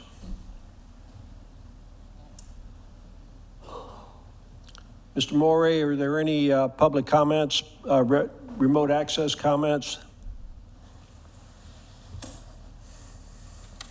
We will unmute the next Zoom attendee. Zoom attendee, you are unmuted. Please state your name and address for the record. Hi, Georgiana Francis, 15 Athens Street. I agree with all the public comments that we can do better. I think the situation really could have been avoided, and I'm gonna actually steal somebody else's quote at another meeting in which I think someone was trying to gift us these large trees or something, and the commenter said, I didn't get permission to repeat her, so but one thing this board does extremely well is plan. We have tons of plans. We got our comp plan, strategic plan, the sustainability plan, and I think people have forgotten that the Public Art Committee has a master plan. I'm actually looking at it right now, and the same commenter had brought this up. She was a member of the Public Art Committee for many years. At least some of the meetings I can remember, January 10th, 2020, April 14th, 2021, May 12th, 2021. And Mr. Mayor, before you took office, after you were elected as commissioner on March 10th, 2020, you actually brought this up, the master plan. So obviously, as you became mayor, the bigger plans took precedent. But the point of the master plan is basically we have it online, but the point is to pick locations and put an open calling out before budget season for priority locations and specify and designate which locations are priority for the artist. Otherwise, it's a free-for-all. And that's exactly what happened here. And it happened before. And Mr. Mayor, you actually mentioned that in the meeting. You said to get this straight in that meeting so that this doesn't happen again and we don't scramble at the end. This is exactly what happened here. And this is more fair to the artist and it's more fair to the community. And I would represent and recommend that for the upcoming locations, which are the Marina, Innis Park, the golf course, Sunset Beach, dumpster corrals, I don't know what that is, Sisler Field, the water tower, public safety, Memorial Garden, and underrepresented areas, all in caps, of the city, that you get with those, the people of those neighborhoods and discuss this with them, because we do have something in place to stop this, all of this. And I don't know why everyone forgot about the master plan. And basically the person on the committee got tired of doing this, and nothing in this plan solves the problem. It just lists all the art that we have and where they're going to go with the next art. Ms. Franzese, could you reaching out to the communities or anything? Ms. Franzese, could you wrap up your thoughts, please? Oh, I'm sorry. I don't get the response like everybody. It's 2 minutes. It's 2 minutes for phone call comments. We changed the rules? Okay, yeah. Well, thank you very much. I think you got the point. Goodbye. Thank you, Ms. Franzese. Mr. Morey, anyone else? We do not have any more raised hands at this time. Okay, thank you. Let me go back to the commission. Commissioner Eisner, you've got your lights on. Yes, I want to address two things. I know it was said that there was a decision made about diversity. It had nothing to do with diversity. This board, at least, and I don't want to speak for the board, but at least for myself, when you have a alternate that is there from November 22 on, and they've spent a year or more on a board, that would be my first selection. It had nothing to do with Ms. Katie Taylor. As she knows, I like her. That would not be, I would not put her in because she joined November 23, a year later. So it had nothing really to do with it, and I don't choose according to what was brought up. So that's my comment with that. Another comment that was made, I heard my name said Eisner, and as usual, it's from someone who's extremely disrespectful to me. I've never said I know everything, So I haven't spoken to this woman in I don't know how many years, and I don't plan on speaking to her in the future. So I don't know where she came up with this new nuance of hers, but that wasn't said by me. That's all I have. Okay. Commissioner Kulianis. Yeah, I want to reiterate, Peter, I think you impugned the whole board, and I don't think that was correct. Could you speak a little louder, please? Yeah. I think you impugned the entire board that we made a decision for some improper motive.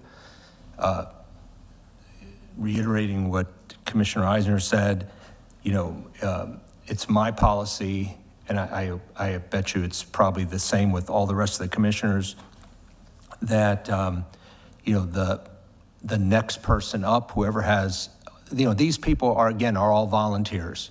So somebody has served as an alternate. I served as an alternate before when I was on the planning and zoning, and I got put up when it was my turn to get put up.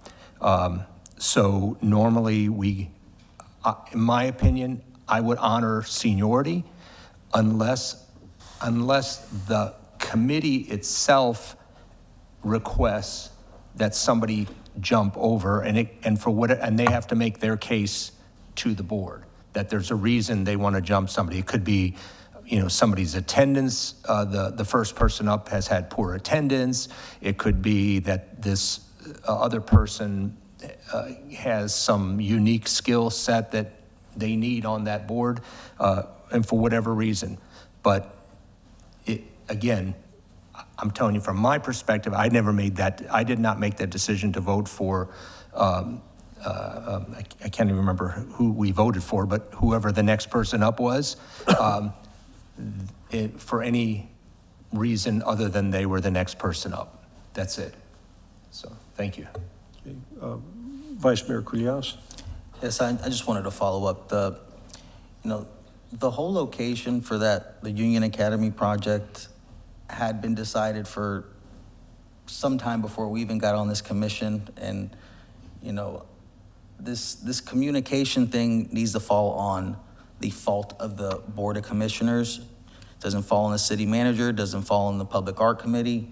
We had several meetings in which we gave discussion and trying to get this communication done. So I understand the difficulties of all this. And Mr. Archie, I understand your frustration too. And, you know, I think my point was that, you know, being around that facility and monitoring everything at the PAC Center and being able to live close by, you know, that project that started during the summertime of 2022 for months before art was put together or the actual construction of that corral was being done. And so it was done for months before the actual artwork came on. And so, you know, I'm not accusing you of not knowing at this point, but as I stated, you know, if we all have an ability to be vocal and be influential in our community, we need to be able to do it. And if we're looking at, you know, we're in charge of certain areas and you know, the city manager is a phone call away. It's a phone call away when you're leasing property from the city to find out what's going on. And so, you know, I'd like to move forward with it, but at the same time, we all have to be involved. And as a former public official, none of this can move forward without recorded meetings, public art meetings, and people being involved. And so, you know, I'd like to move forward, but as I said, we all need to be involved when we know we can make a difference in our community and not just have an ambivalence to the project moving forward. Thank you. Okay. Commissioner DiDonato. First of all, I too voted for the senior member, Ms. Taylor. I have all the respect in the world for you. I've always supported the person that's been on the waiting list the longest, and that it's simple as that for me. But we need to address what former Mayor Archie has said here. there are two factors that still bother me. One, he's taken his time to come and say, please take his photos off. I think they should be taken off because he asked for it. Number two, he has stated about the safety factor. He's 100% correct as far as I'm concerned. If you get too close to that thing, you're going to slide in. We need to correct it, and I think that staff will do that. But I commend you, former mayor, for being here. I told you eyeball to eyeball. I apologized. Again, I wasn't even aware. This happened after I was appointed as far as it being put in, but they've been talking about it for years. And I still think the effort to do the right thing was there. It's just, it turned out to be a bad spot. The only person I know that was born on the face of this earth was Jesus Christ. He was perfect. The rest of us are here to do the best we can. Let's admit a mistake and move forward. And I would ask this staff to, I already know that our city managers addressed that and we'll be finding a remedy soon. So, thank you. Before I go back in, Commissioner Eisner, I hope this is going to be the last one because I want to get refocused on the original idea behind this agenda item was this issue of history and art. The issue with the Oliver artwork at the CAP Center is back with the Public Art Committee. Actually, it's back with the artists first, with the art committee. I'm sure it's going to get resolved, but there's a process that we have to go through. I've mentioned this to a couple of people. It's governed by federal law. There's intellectual property issues that only the artist can resolve himself before it goes any further. And we've gone through this a couple of times with one artist where their mural was painted over on a building downtown without their knowledge by the owner. The second part was their artwork was painted over unbeknownst to this federal statute in place. And quite frankly, me personally, I don't want to get the city into a bind with doing something without the artist being involved in it. So I think it's going to be amicably involved, but there's a process that we go through. I don't think directing the staff by the commission at this point is the proper way to do it, given, and I don't even think Mr. Dickman is, I haven't asked him about it, he's brand new on board, but it's U.S. Code Title 17, Chapter 1, Section 106A, if anybody wants to look at it. It's entitled Rights of Certain Authors to Attribution of Integrity. It basically, it says shall have the right to prevent the use of his or her name as the author of work, visual art in the event of a distortion, mutilation, or other modification of the work which would be prejudicial to his or her honor and reputation. And it goes on. And the idea is that the artist can give their permission to alter it as has been requested, and that is noted, or the artist can say, well, you can do whatever you want, but you're taking my name off the artwork. That's the other option, but that is something that the Public Art Committee, the artist, Mr. Oliver, is going to have to deal with along with our general counsel on this. And then once that happens, I'm sure there may be some additional expense involved, and that's going to come back to the commission on this. So Commissioner Eisner, let me go to you. So I pretty much haven't spoken about the art piece. So what I would like to speak to is I've apologized. I've heard lip service, but not an apology. And that's what was asked for by Mayor Archie. So I know you to be a man of integrity, Mayor Archie, and I apologize for those who do not wish to apologize to you.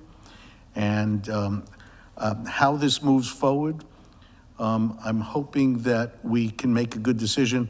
It's not going to be from me, but I am going to be in touch with at least the city manager and the public art to see that everything gets at least discussed. But it's my apologies, and I've apologized to you a number of times. And if I have to apologize to you a number of times more, I really mean what I say. Sorry for what happened. Okay. So let's wrap this discussion up in the sense of the history versus art. I think what Mr. Jones presented, to me, makes sense. At least it's a point of discussion with the Public Art Committee. I think the majority of the commissioners up here would like to soften the historical aspect, if not eliminate it altogether. I'm not saying there isn't a place for commemorating history in Tarpon Springs. There is. It's just, it's not the Public Arts role, Public Art Committee's role to do that. They are here for public art. And if there's an interpretation of whether they're dealing with history or it's art, that's a problem. There should be no question of what they're dealing with. So unless this commission has an objection, I'd like to get a motion from the commission to, City Manager LaCourse, I apologize. Would you like to say something else on this? No, but I think it's going to be, again, we're kind of gone off from what the original subject is here. That's right. The subject that seems to take all the attention is going to be addressed by the public. It was immediately after the letter from Mayor Archie came in, it was put on the agenda and it's going to be addressed at the meeting coming up with all those factors you mentioned and some additional information we found. So I think that part's going to be taken care of. Okay. So just for where that's gone, that's the next step of the process for Commissioner Diodanos. That was already set after the letter came in, the proper course of action to go through and get it done. So that's going to work. Obviously, some direction, especially with Mr. Jones saying what he's going back to the board and dealing with also at the same meeting. I think that's going to go a direction, to do it. And that's all I want to say about the other.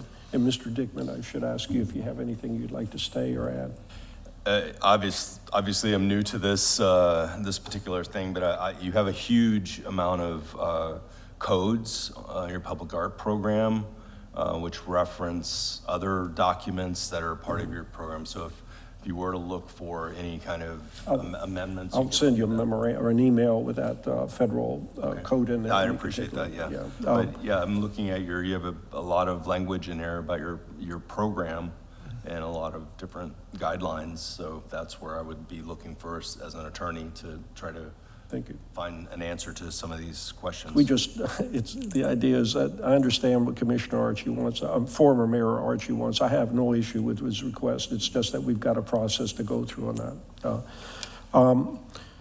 What I'd like to get is a motion from the commission in a second to direct the Public Art Committee to reevaluate the role of history and their art, keying off the comments of Mr. Graham this evening, and to moderate the role of history in the public art program that we have here in Tarpon Springs. Is there a motion to that effect?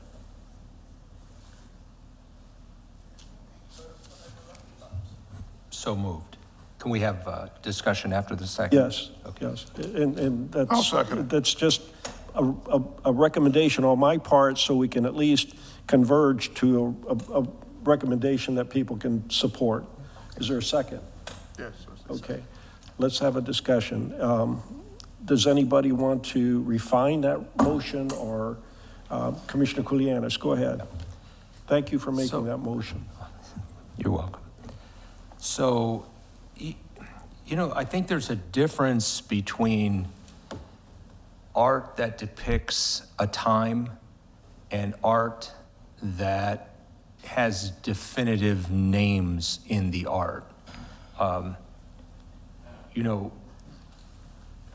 Ms. Taylor and I spoke several times about a piece with a Greek and a black clipping sponges together. And that would have been a piece of art that depicted a time. It wasn't anybody in particular. I think that, again, when we get into particular people and names, history is very cruel when it comes to remembering. I read things in history, and I'm always skeptical that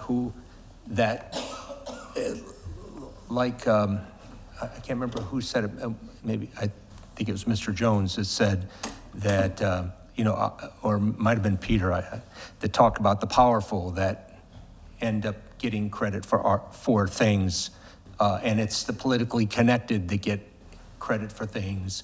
And so many people in history are lost. And it's just the way it is. I'll give you a perfect example. Annie Samarkis was responsible for the preschool in Tarpon Springs. And I don't know, I don't think you've gotten any credit for that, and probably in time will go by and it'll just be forgotten. But I'll be gone, and anybody who remembers that you did that probably be all gone. And that's the cruelty of history. It's just the way it goes. So I don't think we should participate in that if we can avoid it. So let's again look for art, again, not avoiding depicting history, but avoiding using our art committee. We have a historical society, so we're not avoiding history. We have places where the history of our town should be depicted and names should be named, Thomas Craig and all the people that should be named. There's places for that. We have that. We have, the old train depot. We have the heritage buildings. We have all those things that depict people. But I think our art needs to maybe avoid getting into names and families and stuff. And we don't have to avoid depicting history. We just have to quit trying to pick names. I'm always hesitant when people die in town that there's a rush to memorialize people. I think the Catholic Church has some kind of a tradition that they wait 100 years before they canonize somebody, to wait and see if it really stuck, right? What they did, spans the test of time. We often rush. There was a commissioner up here who's a friend of mine, but he rushed to want to name something after some person who died, and it was a big hustle to name something. And I think it should be the opposite. I think it should be slow down. Let's slow down, And so again, I don't want our art committee to get caught up in this controversy. They don't need it. Let's do art for the sake of art. It can depict history, but let's stay away from names and people and let's have art that like you say, that like Mr. Jones said it so well, evokes an emotion. I'm always leaning towards happy stuff. Peter, if you want a little something a little more solemn, that's fine as well. But let's just try to do that. And if that's what I would have made this motion quicker. I just didn't quite understand it, but that's kind of where my head is on it. So thank you. Okay. Vice Mayor Coulianos. Commissioner Coulianos, it sounds like you're on the fence a little bit, because I'm feeling the same way. We don't want to necessarily name any one individual or person or any group, but there are going to be projects that have to have a historical perspective to it. And we've even heard from individuals on the Public Art Committee just now talk about wanting to have some type of historical perspective, so I don't want to support just separating it, because then we have, I don't want to see all this abstract art at the sponge docks, and the residents don't want to see it. And you know that, Mayor. You get that vibe and that input when you talk to a lot of residents when it comes to certain stuff. And so I get it. And that's why I'm here to tell you. So we got to have this mixed, applications and projects that may be fused with historical perspective. And again, communication is the key, and just trying to get people involved. So I'm not going to support separating it completely. And again, it's another reminder to the Public Art Committee.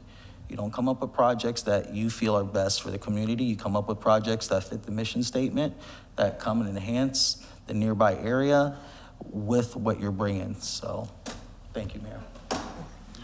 Commissioner Eisner. I also am not going to support this. I don't want to micromanage, not only do I not want to micromanage the public art, I don't want to micromanage any of the volunteer boards.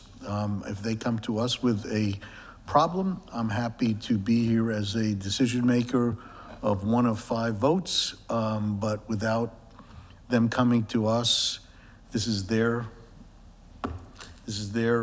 show, because they could have something that's historical, and I don't want to stifle them from making something historical. I don't want them to stifle something that's art worthy.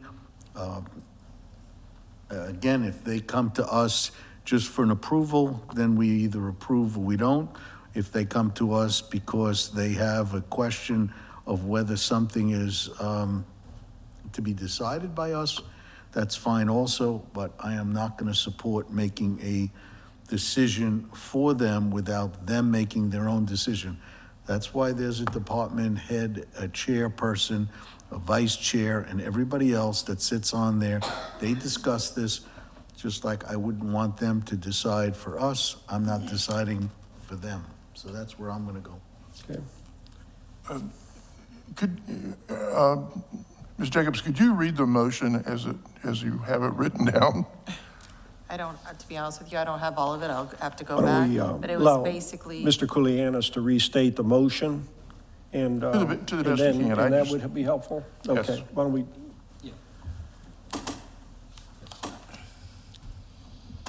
Let me preface before I restate this motion. Okay. My me just say- understanding of the motion, because yeah, you don't need to make it exactly, what I'm saying is that you make it the way you would like. the motion is to direct the art committee with our understanding of what your role is in art and history. That's different than That's, what was said. I'm confused by the whole thing, but, you know, again, if this was put on the agenda for, it says a discussion and direction on mixing history and art. Okay, I gave my opinion about where I would like them to go. I'm not telling them what to do. They can do what they want. So I'm with Commissioner Eisner that I don't think we should be telling them. They were asking, I think this motion was to give them some direction. That's exactly right. And that's yeah, and give them some direction as to our feelings about where art and history come together. That's, again, I'm confused. I'm not even sure this should be in the form of a motion. May I speak Whether up? this should just be a discussion, because again, the item here is a discussion of direction. I understand. Okay. Let me, before we go there. Would you clarify it? Yes, What- 'cause I think this is your the thing. motion was to direct the Public Art Committee to have a discussion concerning the mixing of history and art, and to come back with some kind of a policy that they would develop. They're an advisory board. Right. We should not act like we're the experts on art. They're the experts on art. So we're not saying this is what the new policy is going to be. We're asking for them to have a discussion to consider this mixing of history and art, and to come back with a policy recommendation to us to adopt. So moved. Okay, well, no, you have to make the motion, and then. Okay, I make a motion that we direct the Public Art Committee to discuss the role of history and art and come back to us with some recommendations as to how they would proceed in the future with projects that have both history and art in the mix. So you're actually just rewording what you had previously stated. Otherwise, there's already a motion on the floor, and I hate to be picky about those things, but if you reword. I just if that's reworded and amended my rewording- motion Okay. as all right. such. Then I'm seconding it. And I asked the point of clarification because I too agree we don't need to be micromanagers up here. I am very much against that. I respect the Arts Committee to be able to do their job. I think that this process has expressed the feelings to all, and I think everybody understands. Mr. Jones defined it well, in my opinion, and I would encourage us to go back after they've discussed it and come back to us, yes. I don't want to be telling them how to do their job because they're much better at it than I am. That's right. Okay. Vice Mayor Culiano, go ahead. So, just wanted, as far as this micromanaging, I don't believe we micromanaged, and the whole board supported that decision last time. It was the fact that there was evidence that supported some projects had been fulfilled.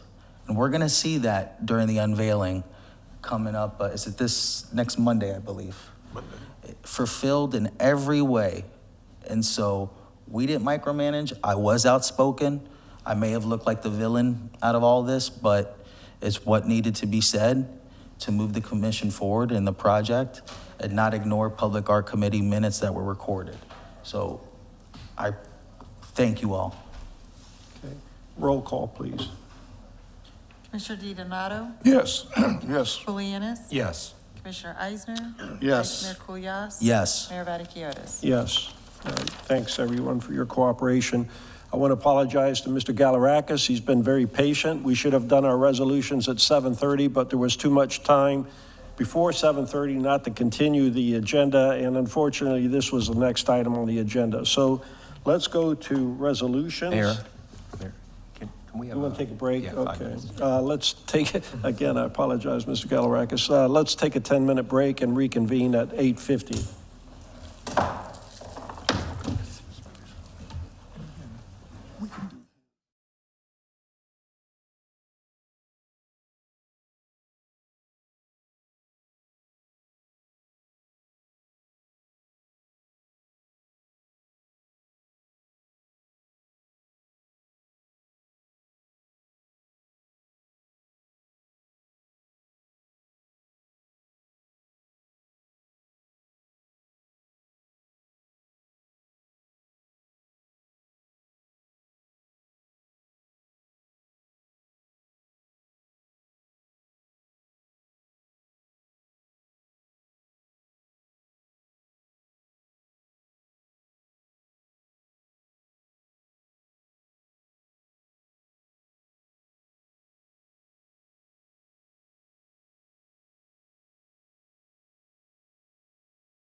About Tristan and Ray's.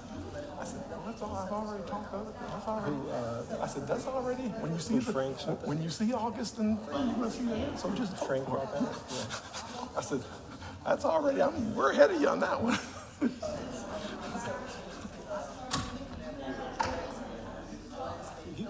She was here when he was here. I think she just came. I think she.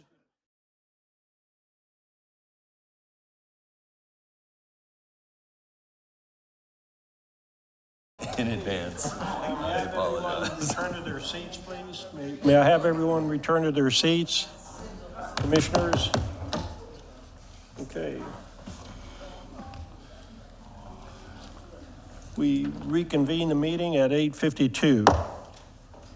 What we're going to do is go to agenda item 9, since Mr. Galarakis has been very patient with us, and then we'll do ordinance 2024-05 later after we finish the item 7, which is the approved Reiser agreement for the fire inspection compliance engine. So, Mr. Dickman, if you could read resolution 2024-21 by title, please. Absolutely, Mayor. A resolution of the Board of Commissioners of the City of Tarpon Springs, Florida, approving application 24-44, requesting a one-year extension of a site plan approved under Resolution 2023-21, which extension shall establish a new expiration date of August 8, 2025, providing for findings, providing for an effective date. And Mr. Mayor, I do have some preliminaries if you would like me to Go take ahead, care of those. please go ahead. Okay, all right, great. This is a quasi-judicial. Absolutely, yes. So this is a quasi-judicial proceeding where the Board of Commissioners acts in a quasi-judicial manner rather than a legislative capacity. At a quasi-judicial hearing, it is not the board's function to make law, rather to apply law that has already been established. In a quasi-judicial hearing, the board is required by law to make findings of facts based upon the evidence presented at the hearing and apply those findings of fact to previously established criteria contained in the Code of Ordinances and the land development codes as it relates to this in order to make a legal decision regarding the application before it. The board may only consider evidence at this hearing that the law considers competent, substantial, and relevant to the issues. If the competent, substantial, and relevant evidence at the hearing demonstrates that the applicant has met the criteria established in the code, then the board is required by law to find in favor of the applicant. By the same token, if the competent, substantial, and relevant evidence at the hearing demonstrates that the applicant has failed to meet the criteria established in the code, then the board is required by law to find against the applicant. Now, Mr. Mayor, anyone who's going to speak here tonight will have to do so under oath, and I can swear them in, and then all the commissioners will have to do an ex parte disclosure. Okay, Mr. Galarakis.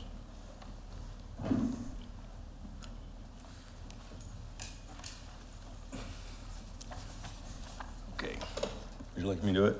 Yes, please. Okay. I'm sorry. Raise your right hand. Anybody who's going to speak here tonight on this item, do you swear or affirm that the testimony you're about to give in this hearing is the truth, the whole truth, and nothing but the truth? I do. Thank you very much. Thank you. Any commissioners have any ex parte communications that they want to report? Okay. City Manager, of course, I'm going to go ahead and open the meeting. Yes, Renee, will you present this, please? Good evening, Mayor and Commissioners. Renee Vincent, Planning and Zoning Director. The request before you tonight is a request to extend a previously approved development order under Resolution 2023-21. The location of the site, I have a map here for reference. There's a little vacant sliver of land on Athens Street. The proposed project was a very small little infill walk-up restaurant facility. We did receive a letter of request from the applicant and the owner, Mercury Galarakis, stating it's been challenging to find a builder that can do the project at a reasonable cost and is looking to have additional time to put the project out. So this was previously approved under the Board of Commissioners, under the previous land development code, an older section that's been revised where you could ask for 1 year, an 1 year extension, and it's so we're treating it as that, even though the code has changed since then. So we do recommend approval of Resolution 2024-21, which would provide for a 1 year extension of the approved site plan. Okay. Let me go to commissioners. Anybody have any questions for Ms. Vincent?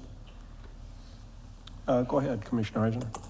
So when you say the code has changed, would you specify what the original code is versus what has been changed? Certainly. The original code allowed for a 1 year extension of an approved site plan that has to be approved by the Board of Commissioners. The new code has cites that a site plan will expire in 6 months.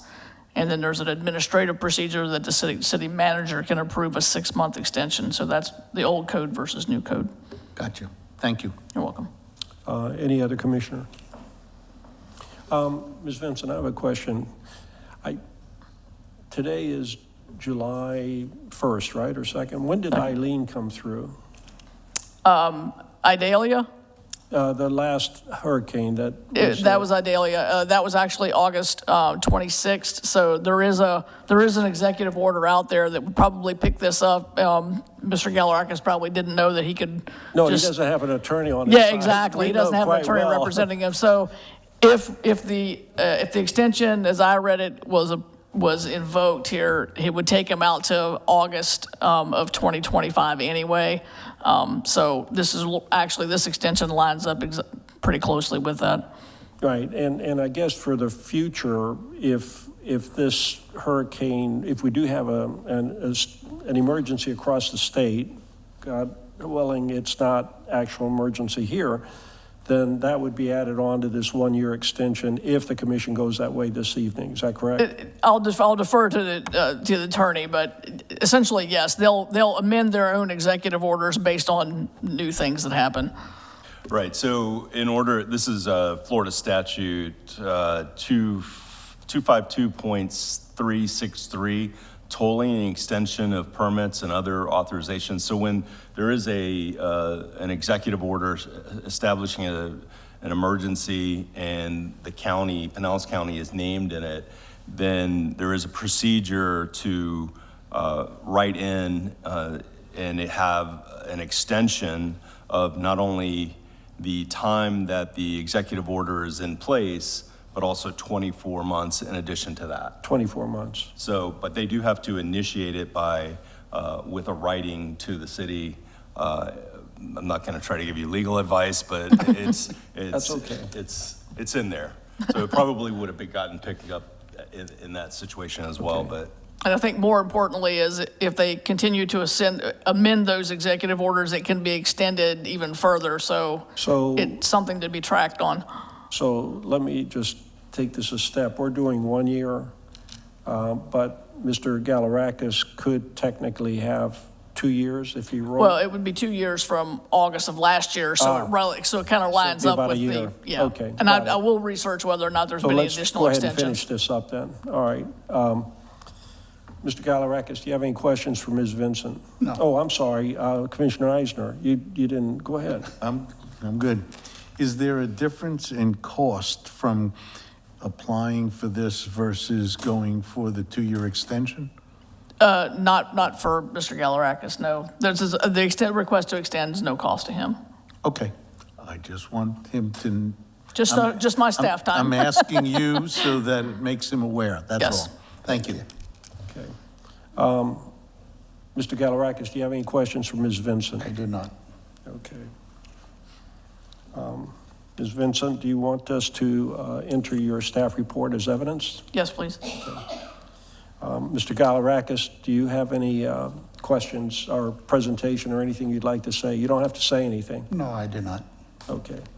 We'll go ahead to public comments. Are there any public comments on this item? Ms. Protos, you raised your hand. You raised your hand? Okay. I'm going to go ahead and close the public hearing and go to any commissioner comments that you might have. Anybody? Okay, we have a motion to approve Resolution 2024-21. So moved. Second. If there's no further comments, roll call, please. Yes. Commissioner Kulianis? Yes. Yes. Commissioner Kulyas? Yes. Mayor Vaticius? Yes. Okay, thank you. I like spicy mustard, by the way. Thanks, Mr. Gallagher. All right, let's go to item 7, approved Brycer agreement for fire inspection compliance engine. City Manager LaCourse.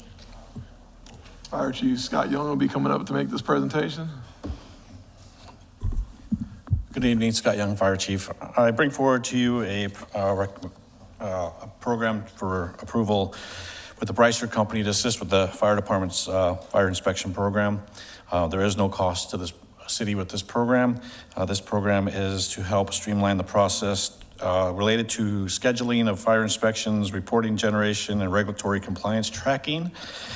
It uses a third-party compliance engine. It'll help maintain the consistency in the inspection procedures and with the documentation, and ensures all businesses within the city are under the same fire safety standards, and it helps contribute to a safer community.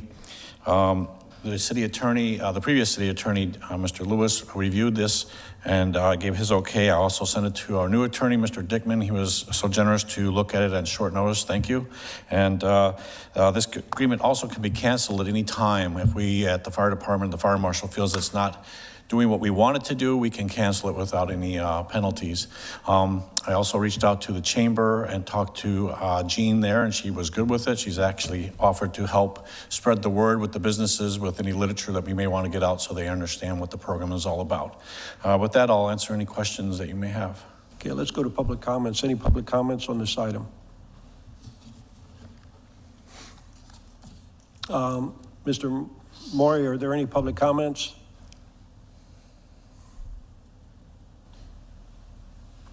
We do not have any raised hands at this time. Okay, commissioners, any comments from the commission? Commissioner Kulyas? Yeah, I was hoping to see prices, and I know they can vary from business owner to business owner, but it was more towards the smaller businesses, just to give them an expectation on what their annual or, biannual inspections are going to be on some of the items requested. So how it works is the companies currently, each business has to do, depending on what they have, we'll use fire extinguishers for this. 90% of the businesses only have fire extinguishers that they have to have inspected by a third-party company each year. Brycer charges a $10 administration fee to help with the paperwork, gives us a dashboard to keep track of what's going on with the inspections, and that is added on. This is going kind of a nationwide type program that's starting to build a lot of steam. A lot of departments in the county have already started using it. There's more I'm hearing coming on board, but that's the cost by an annual basis for companies or businesses in the city, I should say. If there's bigger items like Walmart and them may have fire alarm systems, there's a little bit of, like there's $20 per item for that, so. And when would this effectively take place? Once the agreement is signed, there'll be a time for us to get with the company to make sure they have the businesses in town, addresses that we have in our database, and that database will be able to grow. Currently, we can do about 400 inspections a year. There's about a little over 1,900 businesses in town, so right now we aren't able to get to all of them. With this new program, they will get to all of the companies. Within the first 2 years, we should have almost 100% compliance. That's great. If we can just do a really good public relations campaign to these businesses to let them know about that's our plan. What we're doing, what they're going to be expected, and their inspections, just so they're just not caught off guard, it would be great. So I think we got enough time to do it, and that'd be perfect. Yep, we'll make sure that happens. You might want to say that you've already contacted. Yes, I've talked to the Merchants Association also. Reggie Gibson today also, I talked to her, and she was good with this. Talked to the chamber, they were good. They thought it was a great idea, and they were actually going to help us spread the word like you were asking. So, Commissioner Eisner. I know these answers, so I'm just going to ask it so we can clarify. There's very little excessive cost to the people that are going to be using this service, correct? Yes, minimal cost. Like I said, they have to already spend some dollars to have some of these items inspected already. Right. And some of these companies charge the administrative fee, some of them don't, just so they can try to get more business. Right. So there's a little competitiveness out there with that. So this is also almost cost-free for the city. It's helpful for the city, correct? Yes, it'll help us tremendously. It helps safety-wise as well? Correct. Because we have now a way of freeing up our people, and at the same time, we have a better database of people that are coming into compliance, correct on all that? That is 100% correct. Thank you. I have nothing else to say. Okay, are there any other commissioner comments? If not, may I have a, if not, may I have a motion to approve the Brycer agreement for fire inspection compliance engine? So moved. Is there a second? Okay. Commissioner DiDonato seconded it. No further comments. Roll call, please. Yes. Commissioner Kulianis? Yes. Commissioner Eisner? Yes. Vice Mayor Kulyas? Yes. Mayor Vaticius? Yes. Thanks, Chief. Okay, let's go back to ordinance 2025-05, authorizing a referendum question to purchase the Stamis property on Eleanor Boulevard. Mr. Dickman, could you read the ordinance by title, please? Yes, Mayor, happy to do it. An ordinance of the Board of Commissioners of the City of Tarpon Springs, Florida, submitting to the electors of the City of Tarpon Springs a referendum question and ballot title for the purchase of, quote, the Stamis property, comma, located on L&R Industrial Boulevard from Enclote Properties, LLC, for the use as a permanent dredge spoil site, expanded water utility facilities, recreational trail, parking/access, and other municipal uses, and providing for an effective date of this ordinance. And Mayor, I do want to mention that the second reading is going to be scheduled for July 30th, which I believe is a special meeting. Okay. City Manager, of course. Yes. This is the first step. This is the first reading of the ordinance to purchase the Stamis property. As the city attorney said, and the second reading, we will have, because of advertising, we'll have probably a 5:30 meeting on the 30th, which is before we have our second budget work session. So, so there's no need to call a special meeting. That gives plenty of time for Irene to get everything in. We've got an August 9th deadline. So by doing it the 30th before our budget meeting at 5:30, she's got plenty of time to file it. When we come back the 30th, we'll be doing the second reading of this resolution, of this ordinance.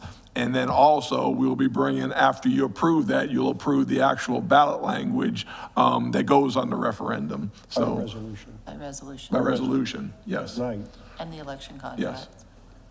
So that'll be on the right now 5:30, if tentatively set, and we'll make permanent the 5:30 meeting on the 30th. That's what you'll approve, the ordinance and then the resolution of the ballot language. Okay, thank you. Public comments, any public comments on this item? Mr. Jones. Yeah, Graham Jones, 2056 North Point, Alexis.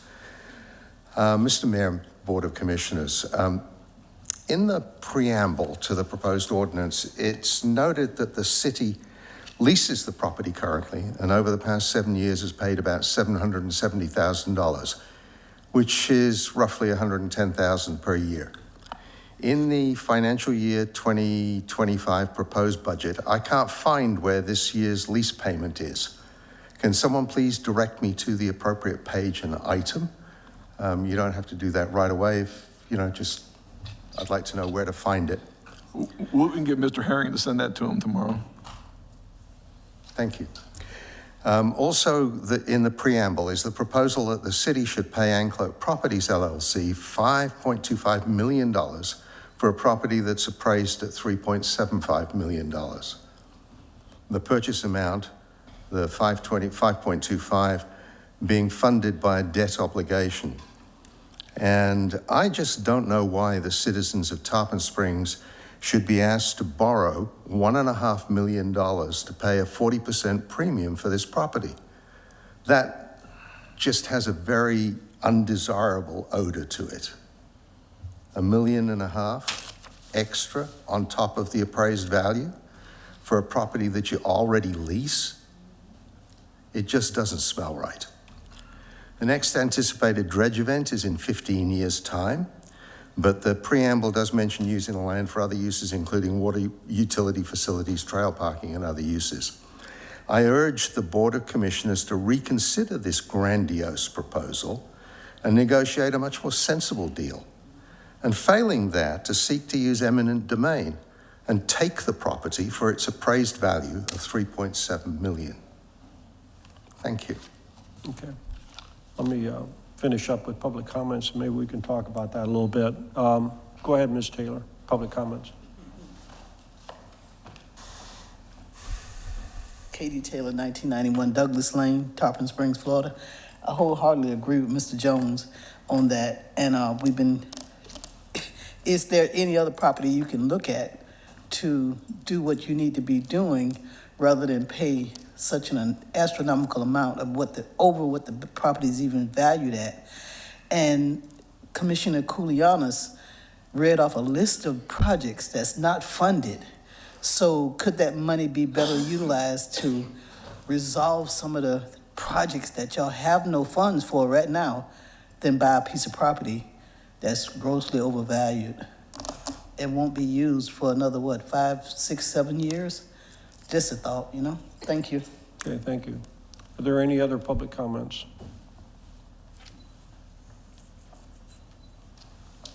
Nita Produce, 901 Bay Shore. While you go to borrow the money to help the people connect to the source so they don't have to pay, like other communities have done. Okay. Are there any other public comments? Mr. Morey, are there any public comments? Remote access comments? We will now unmute the next Zoom attendee.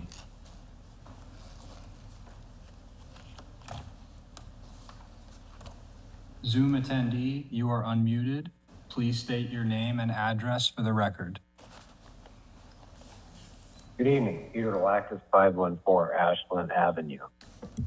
I know the mayor and the board wanted to put it before the voters, and we voters can turn it down, but I hate to see us go through all that expense and energy where if it does get turned down and all the legalese and things that have been worked. But we're at this point.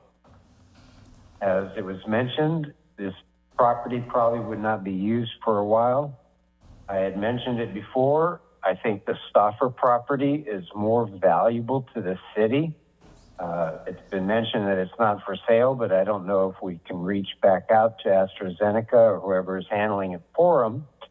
But that property offers more value to the city than the one that we're purchasing from the Stamis.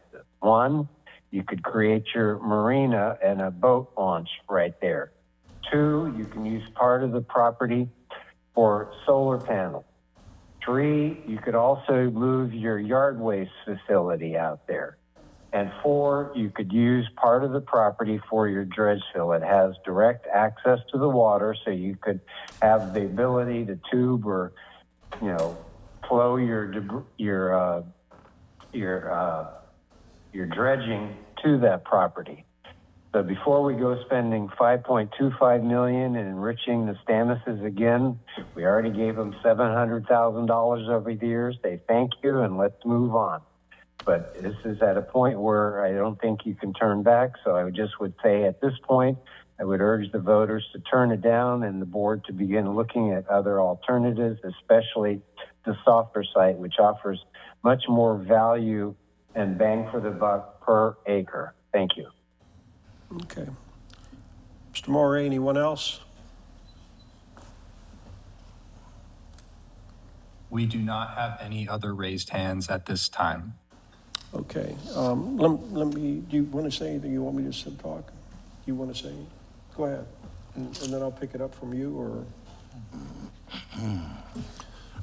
Again, this was pretty well discussed the last time we were on there. We do have a signed contract to go forward with this, to let the voters decide. There's a lot of information kind of been left out. I understand the concerns, but there's a lot of other information available, including in the language of the ordinance that shows the cost. And there's a little word in there that says, 2025 is probably going to cost $1.4 million, but there's a little word called if, and that is if land is available.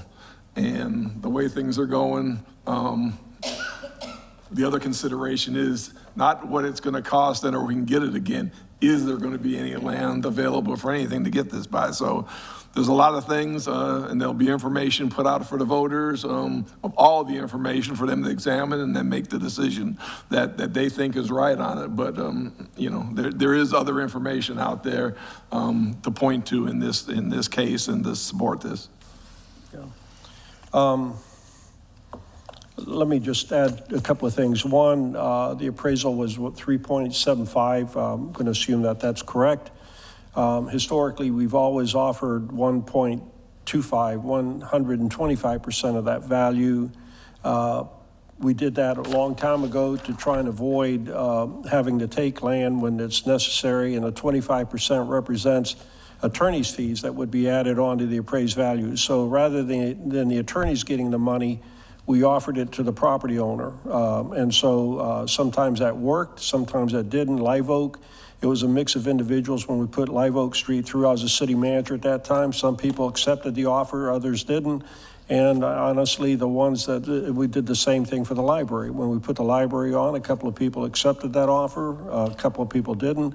And honestly, the way the people that did not accept that offer did not make out as well as the people that did take 125%. We did that with the Sun Bay Motel. We did that with the Hoffman property there on the corner of Spring Bayou and Tarpon Avenue. That would take it up to some amount. I don't have the number off the top of my head. But then in the other part of the discussion was the additional value of this property in addition to the spoil site regarding to its location adjacent to the RO plant, the reverse osmosis plant, and for the opportunity for future expansion of that plant, the 5 million gallon storage tank that's going to have to be built there. It gives us opportunities for additional solar panels if we wish, additional expansion of our public works. There's a whole list of other things that property affords us the opportunity, future opportunity, because of its location. Also, the trail goes by that. And then probably for me, from an engineering perspective, the most important part of that property is when you put water on land that comes from the river, which is always pumped, it's a slurry that's pumped of mixed sand and water. When it pumps on there, it has to get off somewhere. The route that it gets off from that location goes down, basically it's an abandoned railroad right-of-way now, which is the new trail location, but it's owned by the county, or is it owned by us? I don't know, it's the county, I think, owns that part of it. But in any case, that makes its way from that location all the way down to alternate 19. It's a negative grade, it flows that way, goes under alternate 19, gets through the wetland there, and then comes back into the Anclo River on the east side of the Anclo River Bridge. And the purpose of that is to allow for all the sand and pollutants to get polished out of that water before it gets back into the river. The other land that we looked at briefly, there is no obvious route for the water to leave that site to get back to the river. There was one other site, so we stopped at that point. As far as the Stauffer chemical plant, the city manager and I have a long history on that plant. I've encouraged them to look into that. There was a small 2-parcel piece to the west of the most western part of that's clean. That wasn't part of the EPA site, but there's riparian rights issues with that. We don't have access to the water, so it would have been not just buying the property for boat ramps and other things, which is what the idea was, but we'd also have to buy the riparian rights from Seneca. The most eastern part of that land is also another piece of property that historically had been used as a spoil pond site. Unfortunately, when they put the cap on the Stauffer, the polluted area, it spilled over into that, what otherwise would have been a pristine property. I know that site very well. And then the rest of that property, the majority of that site at that location is basically a cap over the phosphorus pollutants and other materials that was scraped up and put in that location. Then there's the property across the street as well that I'm not sure how you would get the water from that location back down to the river through the property in front of us, given that that would be a Superfund site. So that site has been explored. I don't think it's something that the city would want to buy the whole thing at all. You would be buying the liability of the Superfund site, and Seneca has already told us it's not for sale. They've told us that there's been another buyer. We've tried to identify that other buyer, and we've not been able to, so we're just taking them at their word's value, and we've just left it alone. Did you have anything else to say about that? Okay, so that's an explanation of those. So with that, the question would be posed to the residents, and it'll be up to the residents to decide whether they want to purchase it or not. I think we've done our due diligence on that. I think it's, in my opinion, given that and I think as Commissioner Kulianis said it perfectly, it's not what the appraised value is, it's what the owner says it's worth to him, and that's what we're dealing with. But fortunately, in my opinion, there's additional value on that could justify the $5.25 million. So, Commissioner Eisner, go ahead. So the only little shortfall was the amount of money. So I did the math while the mayor was speaking, and it's a difference. If we did an eminent domain, it's a difference of about $550,000, and that $550,000 would have to go to law fees and probably bad faith. I do encourage the city manager to look at other locations in case the referendum doesn't go through, because that's a possibility. So we should always have Plan B and possibly even Plan C. But that's just so you know, because you asked the question, it was about $550,000 different. So when you say something's overpriced and, for us to take it away from somebody, there's all sorts of logistics involved. It's got to be, justified under our eminent domain rules. So it's not just as easy as that. So that's pretty much it. Thank you. Vice Mayor Kulianis. Yes, I think it's important just to let the residents decide. A property should have been purchased decades ago to help take care of this dredging. And when you look back at the numbers and you talk about the importance of the river and what it brings back annually to the local region and what this property can potentially do to help future generations with this dredging, it makes sense to let the voters decide. And if we didn't let them decide, then we would in fact be micromanaging. So let's let the people decide and the importance of it and how it can shape the community for generations to come. Thank you. Okay, any of the other commissioners? No, okay.